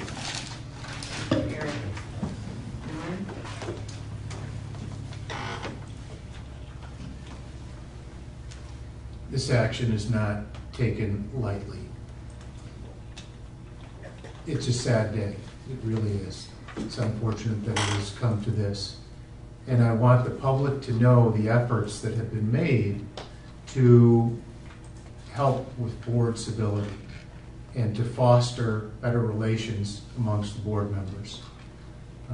When I was president, I asked past President Mickey Archambault to lead a review of the board member code of ethics, and we spent a good 45 minutes going through the entire policy. I sought counsel from IAPD, Jason Anselman, seeking his counsel. He advised limit discussion, take votes. And when that also proved difficult or non-effectual, sought further guidance from IAPD Board President Peter Murphy and got similar advice. More recently, we initiated a process to hold a closed session meeting facilitated by the president of IAPD, Peter Murphy. And the purpose of that was, again, to refamiliarize everyone with the proper code of conduct of the board member, all board members, most notably what Eric referenced, accepting the will of the majority vote. There have been some very difficult votes taken, most notably on June 9th, 2022. We were absent 2 board members, 2 of the longer-serving board members, Eric Lesson and Christina Cotto. I had stated at the beginning of that meeting that we would not take any votes. Yet there was a motion made to withdraw the permit applications with very substantial implications.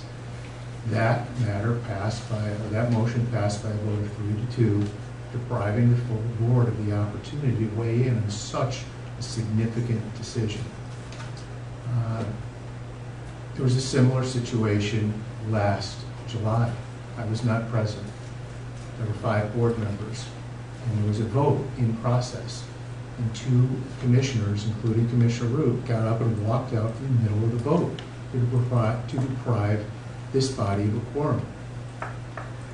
To me, I thought that was not possible. I was informed it is permissible, but I would suggest that it was inappropriate. Gosh, I would have done that to spare the community the past two years, back in June. There are many other transgressions, but I want you to understand that this isn't taken lightly.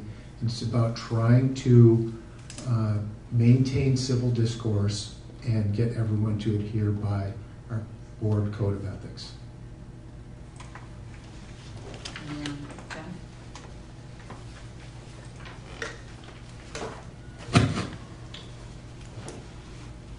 The board member code of ethics states, as a member of the board, I will not interfere with the duties of the executive director or staff or undermine the administrator's authority with staff members.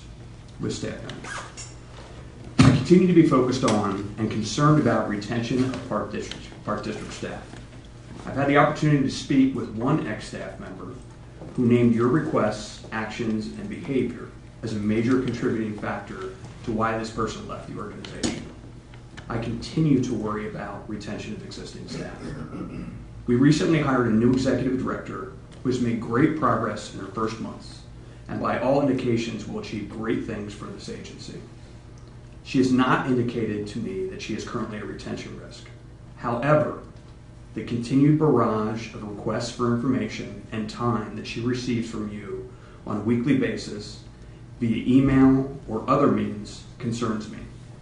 These requests impact our executive director's ability to focus on completing her job responsibilities outside of being responsive to the board. Additionally, these requests for information and time impact the staff who support by gathering the information needed to craft a response. There is also a lingering question of whether the information requested is in support of Park District needs or personal priorities. The staff are the lifeblood of this organization. Let's be honest. If there was no board, on their own, the staff would still achieve amazing things for this community. However, the board would achieve next to nothing without the staff. I think sometimes you forget this. As I initially stated, I am concerned about the retention of staff and our ability to do so, given your repeated requests, actions, and behavior.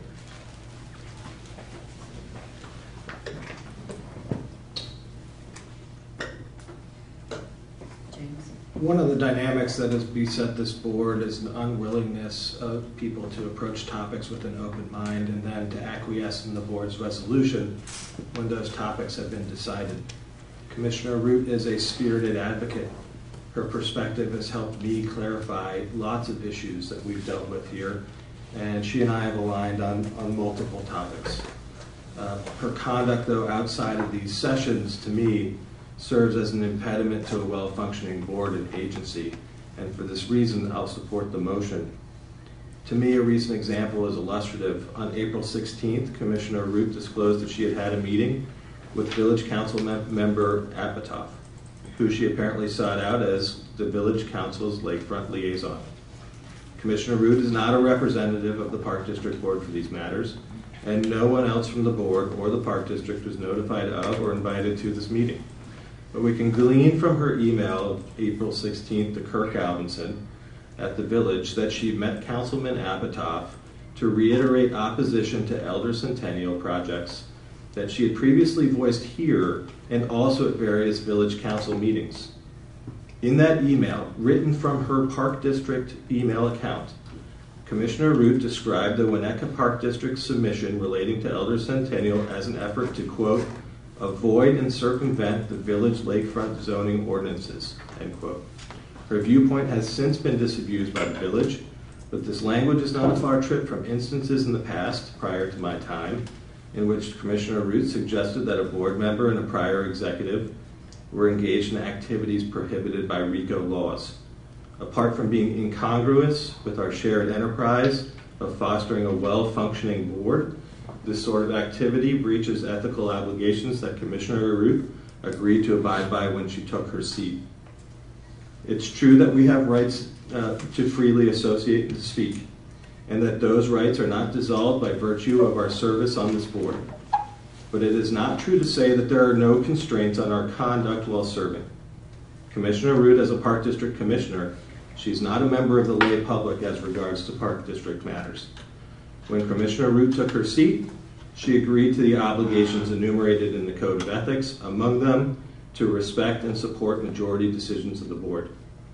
Vigorous dissent and debate of matters is important, but efforts to undermine board resolutions are contrary to both our Code of Ethics and a productive dialogue of important issues within our community. This sort of conduct is emblematic of the dysfunction of which I was warned of this board before I took office, and it needs to end. While I may disagree with Commissioner Root on matters, and we may all disagree on matters, that need not stand in the way of board cohesion. It has. There are other concerns I have. The disclosure of confidential communications to the public is one. The drumbeat of demands on our staff and the executive director through FOIA and otherwise is another, and those shouldn't be overlooked. We need to do better in support of the Winnetka Park District and its staff. We need to do better as a board. It takes commitment from all of us to do that. And I begrudgingly support the motion for that reason. Thank you, James. Commissioner Root? Before I speak, I'd like to hear from Commissioner Rapp and see if she also supports this motion. I will say that I am speechless.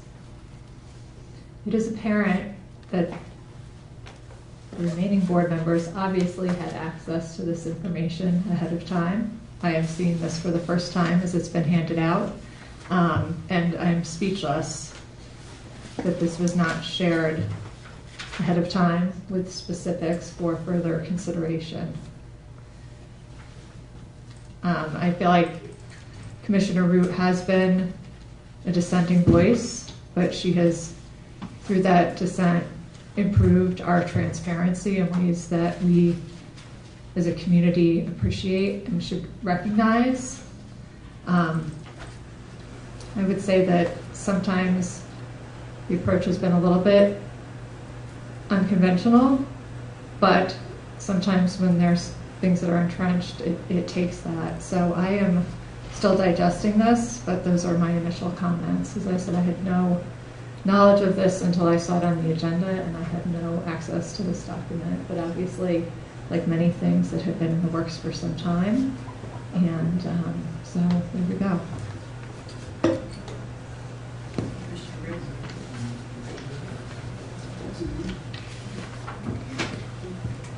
I guess I'll begin my comments by saying that I'm very disappointed that you did not read verbatim your addendum that lists out supposed infractions by me that date back to my original tenure on this board and one of my original meetings with Park Council, former Park Council, Commissioner James, Executive Director Peterson, and what I concluded was to be a privileged and confidential meeting where I was asking questions of counsel, and that we had legal advice there. I would think that that would never have been disclosed.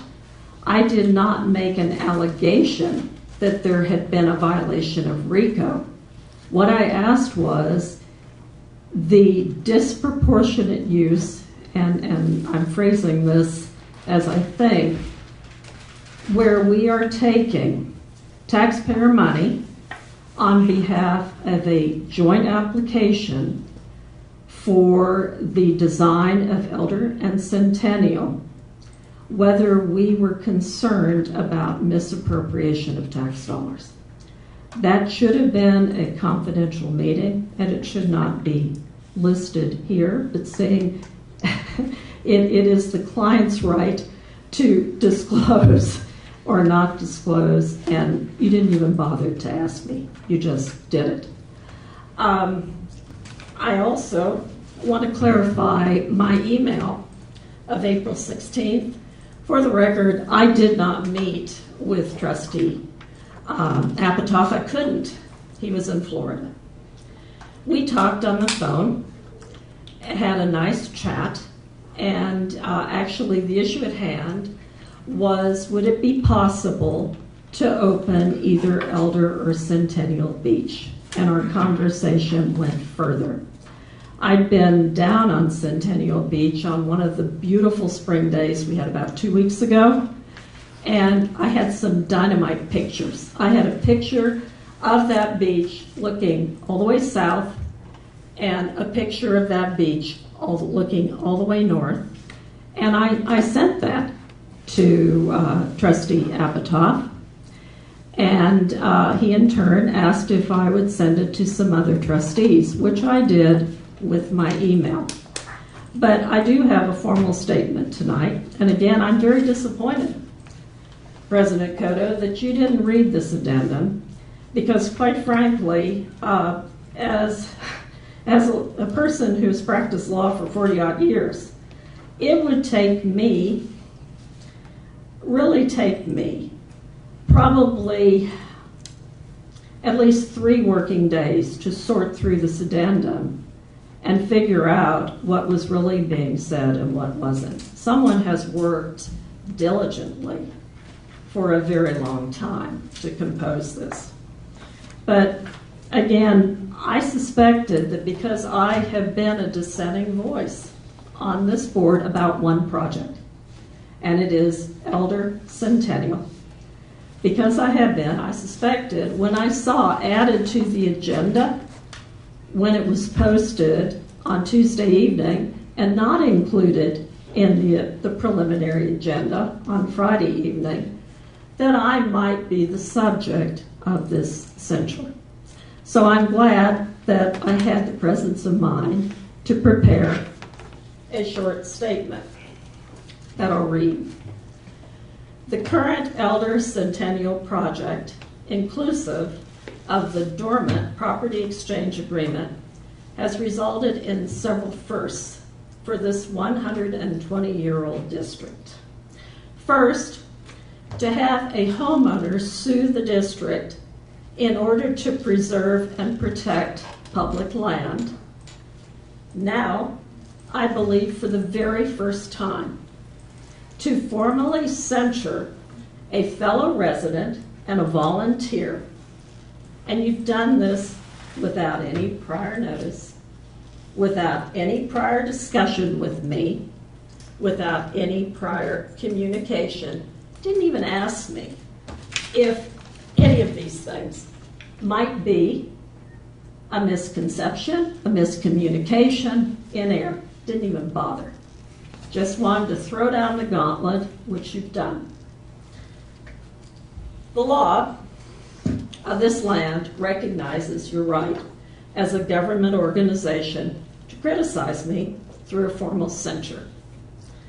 Fundamental fairness would have required you to have provided me with some prior notice of your intent and the contents of your censure.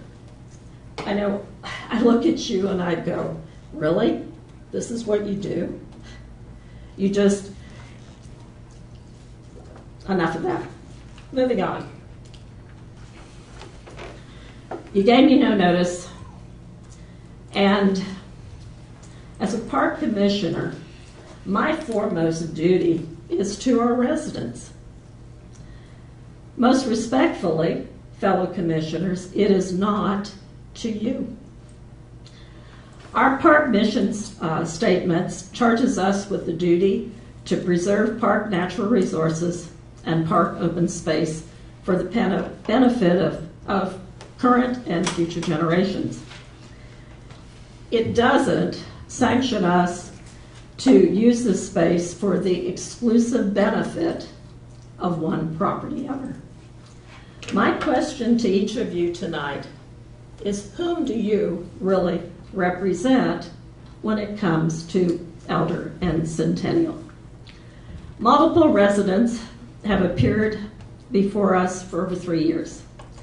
They've asked us to take the issue of beach design and significant taxpayer cost for that design to referendum, much like the village of Kenilworth has successfully done. Residents have entreated us not to permit the privatization of a public beach and to protect their right to traverse that public beach. They've asked us not to over-engineer our beach design, that we actually consider simpler other design options. How have we responded? In 2020, the district told the community that we had entered into a property exchange agreement and that exchange agreement was a simple land swap. There were those of you on this board that were aware that a material change to the final contract of the property exchange agreement provided one individual with the legal argument that he held an exclusive option to perform the contract that was tied to a specific beach design jointly created for his benefit but paid for by the taxpayer. In 2022, this board promised our community that we would not enter into any agreement, contract drafts of which were referenced as ancillary agreements, where we provided that one owner with dominion and control over beach design and our park. In my opinion, this board violated that promise by entering a purported contribution agreement. Inextricably intertwined with that contribution agreement was a 50-year restrictive covenant on Centennial Park and Beach tied to a fenced, segmented, armor stone beach design desired by that owner so that the owner has privacy and can attempt to privatize a public beach. Meanwhile, to date, the cost of all these efforts has been and continues to be borne by our taxpayer. I've heard a lot about the Park Code of Ethics this evening. I'm well familiar with it. I have my own copy. I carry it with me. Our Park Code of Ethics also states that we must represent all of our agency, of all those who the agency serves, and not just a particular special interest. So again, this evening, I'm going to conclude by saying, who do you all represent when it comes to this project? And as far as my being a divisive or a dissenting voice, it has been limited to this one project. That concludes my comments. There is something called due process in this country. 14th Amendment provides us with that. I think, Attorney Simon, you're well aware of that.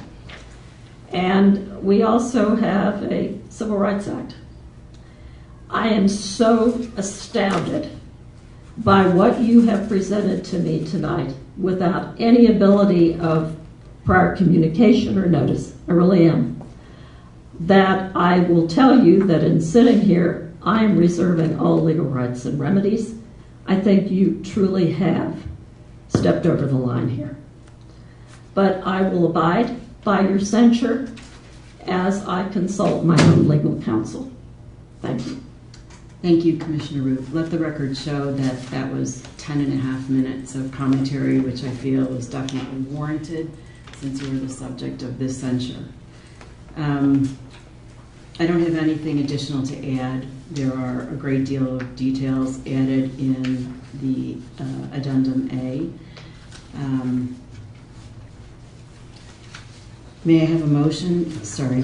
Yes. Go ahead. May I clarify one other thing? Commissioner Cotto, I expect that this censor will be included as a public record in our board packet for the whole world to see. If this is approved by the majority of the board, it will enter into the public record. That's correct. It's part of the public record now. You said that. Yes, that's fine. May I have a motion to approve Resolution 2024? You already have a motion on the Fine, floor. thank you. Motion by Leslie, And second. then Denise, that would be a roll call vote, yes. I just want to make one clarification. I'm not sure. As I said, this was a very difficult action to take. It was precipitated by two final actions. On December 19th, Commissioner Root appeared before the village trustees and openly advocated for a plan that was different than the one that was approved by this board. It was followed by the email of April 16th, which was in furtherance of undermining and frankly putting forth abundant misinformation regarding the plan that had been approved by this board. I will also add that many of these actions listed in this addendum are actions that you took without notifying the rest of the board. So the transparency allegation is something that I believe is also fair to apply to those actions. We were not contacted before this email was sent. May I have a roll call vote, Denise? Before you do that, may I have one final comment? I'm a volunteer here, yes. I serve and volunteer to serve as a commissioner, but I'm also a resident. And when I appeared before Village Council in December, I was not opposing your plan at all. I vividly recall the meeting. What I was doing was showing Village Council the rendering of a beach plan that was in the 2030 waterfront plan. A plan that showed this big, beautiful United Beach, a plan that had a much less invasive ADA pathway. And I asked a question as to how we had come so far astray from that, as I recall. So I did want to clarify that. And then I see that, I'm glad that that Trustee Elvinson shared my email. I hope he shared my pictures. Because this is what you're going to lose with your plan. You're going to lose this huge, wide open, beautiful beach, and you're going to replace it with a segmented beach where we have swimmers, as we know, on the north side of Centennial, and then we have an armored stone pier that goes out into the middle of Centennial, bifurcating this huge, beautiful open beach we're going to have a raised boardwalk, and I presume the reason for the raised boardwalk is so that as people are walking, they can actually see the lake over all the armored stone. And then we're going to have a dog pen on the southern side of this beach, where we are fencing in those patrons with their dogs. We will see if the Army Corps lets you do that with respect to fencing going out in the lake. That remains to be seen. But as I commented during our last meeting, what is so ironic is that if I'm disabled, I can't get my dog to the dog beach because there's no pathway to do that. Hopefully that can be improved. And then all of the benches on the huge armored stone pier that is taking up beautiful open beach, they all face to the north. You've made these objections before. No, May I have a motion I'm to call doing the it question? Because I think it's important. We have a motion on the floor to call the To question. understand that. We have the motion. Second. Second. Denise, roll call vote. Commissioner Hemmings? Yes. Commissioner James? Yes. Commissioner Rapp? No. Commissioner Root? Obviously, I'm going to say no. Why do you even ask me to vote? Commissioner Tyson? Yes. Commissioner Lesson? Yes. Commissioner Kodo? Yes. That motion passes. Thank you very much. Moving on to item number 6, the Executive Director's Report. Mr. Kodo, we have to vote on the motion. Oh, excuse me. That was the motion. That was the motion to call the question. Excuse me. Go ahead. Commissioner No, Kodo, may I- I'm sorry. may a This member is of our the- time. No, I'm sorry. This is our time. May I only ask that the questions I asked at the beginning, which you indicated might be answered, would now be answered by legal counsel Simon? No. We're going to vote on this motion now. Commissioner James? Yes. Commissioner Rapp? No. Commissioner Root? No. Commissioner Tyson? Yes. Commissioner Lesson? Yes. Commissioner Hemmings? Yes. Commissioner Kodo? Yes. That motion passes. Thank you. Moving on to item 6, the Executive Director's Report. Shannon? So in the Executive Director's Report, we have the weekly status reports as provided to the board, as well as the legal expenses for the last month. And I'll answer any questions that you may have on those items. Are there any questions for Shannon? I'll just say that I want to express my gratitude for all the answers that I've received ahead of time, in the interest of having a short meeting, so thank you. Of course. And I still owe you one on the golf course. It's okay, because as I've told you at the beginning, nothing is really urgent. So thank you. Yeah, so with the one that I still owe, that will go to the whole board in regards to the cost of the golf course project. I'm working with Jim and Costa on getting that finalized, and we'll get that answer out to everybody. Thank you. Absolutely, my pleasure. Now we come to item 7, Commissioner comments. Each commissioner has 3 minutes to make any additional comments that they feel necessary. Warren? As I said before, it's a sad day.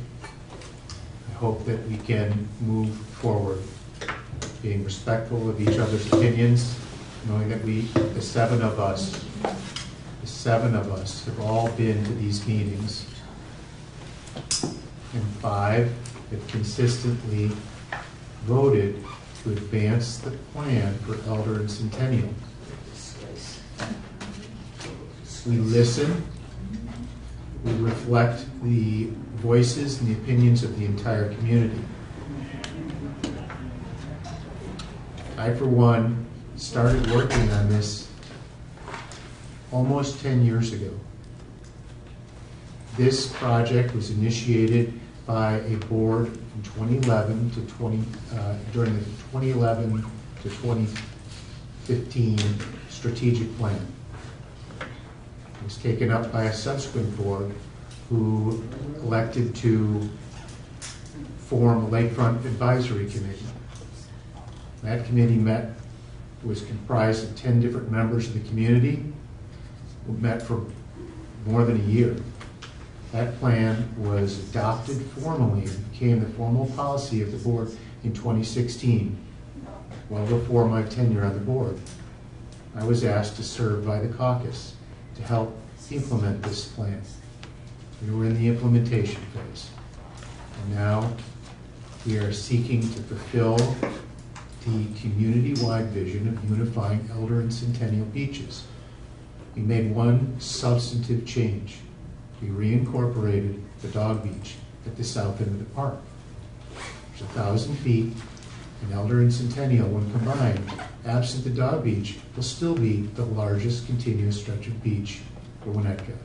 I look forward to seeing its realization. Thank you, Warren. Eric, any additional No comments. Cynthia, any additional comments? I would just like to say I still remain very surprised by this list. I will say that when I look at it, I certainly have sent lots of emails to executive directors. I certainly have asked lots of questions. I view those positively in terms of advancing our mission and improving things.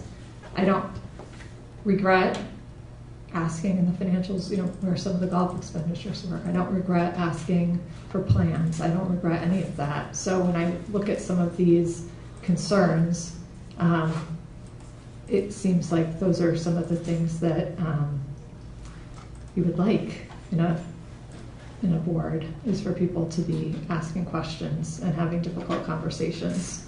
For the remaining members of the board, most of you who voted in favor of this, I hope that this proves to be a big cathartic moment to have vented on all of the issues that you've had with Commissioner Root, to have doled out punishment within the guidelines that are established. I hope that you've put everything out on the table and that we can move forward positively and productively, move forward with hope and optimism, and work more effectively as a board. But I think it is a very sad day to see a commissioner who has shown dedication that some of you may not have agreed with be censured in this way. So it's definitely a sad day.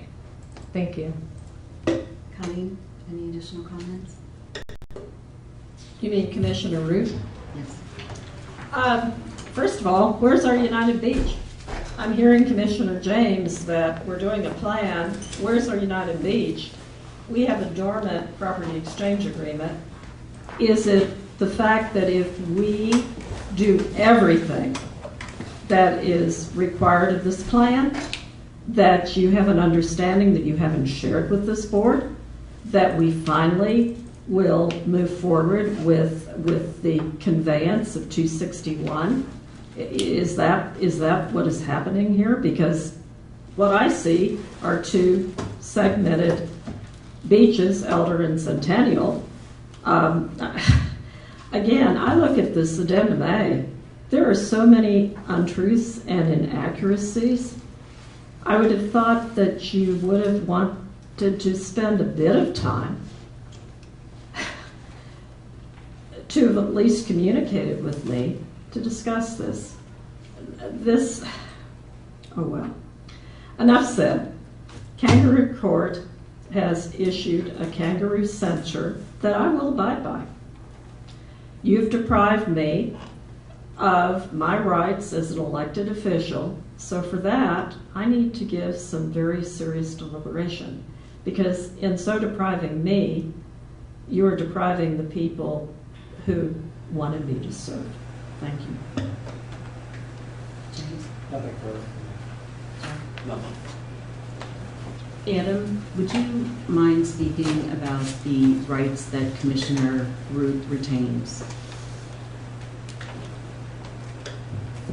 Adam, why don't you simply tell me the rights that I am not, or that the board has taken away? As I understand, I may not meet with staff, I may not speak with the executive director, I may not go to the farmer's market, which is just fine with me in the summer as far as manning a booth, that's fine. As I understand, the only rights that I retain is I can show up for meetings. And you can vote. and I can vote. And your dissenting voice is very much welcome as part of this discussion. But every other opportunity to be informed, can I send emails with questions to the executive director? All communication with staff, including the executive director, needs to be approved by this board as a whole. That is the truth for every single commissioner. We have a spreadsheet on Diligent Community that's specifically for the board. If you have an issue you want to see addressed, you put that issue on the spreadsheet. That spreadsheet is reviewed by all board members. If there's an item on that spreadsheet that rises to the level of complete board concern, it will be addressed. We do not possess the individual authority to ask questions of staff or the executive director. It should go on the spreadsheet. It should be considered by the entire board. I know members of the board look at that spreadsheet to see if there are issues that we are missing in our agendas and in our decisions. But there should not be any individual commissioners asking questions of the executive director or of the staff. You do not possess that authority. Our authority exists at this table, together as 7 in these meetings. When you leave this meeting, you're a citizen, and that's it.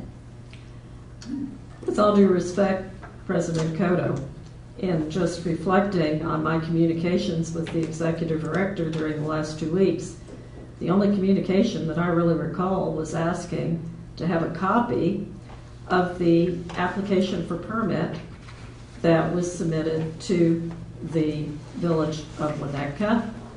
She sent communications to us, and where she graciously offered to meet with us to talk about her objectives, and I did respond to that. So I understand that I will not have the opportunity, is that correct? That is, meet with the executive director to discuss some ideas that I wanted to more or less share with her and get her feedback on her objectives. executive director objectives are a board level conversation. We decide the objectives. Again, this We was decide the the objectives. invitation Yes. by the executive director sent to each of us. Okay. It was not initiated by this individual. Adam, I'd like to ask you to say a few words about why we did this way, if you don't mind, and if there's anything else you want to add. Why you did it is what you guys expressed. That's your decision. So it was done by resolution to formalize the policy decision of the board.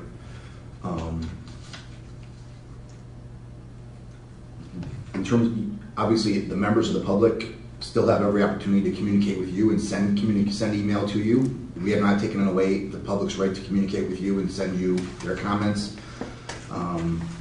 That also includes village trustees. They may communicate with me and send me comments? Yes. Good, just wanted to clarify. You have the right to attend meetings, you have the right to vote, however your conscience desires. You have the right to participate in park district programming like every other member of the park board does. I'm not aware of any constitutional rights that are being abridged. Thank you. I think that brings to conclusion the commissioner comments. May I have a motion to adjourn? So moved. Second. Thank you. All in favor? Aye. Aye.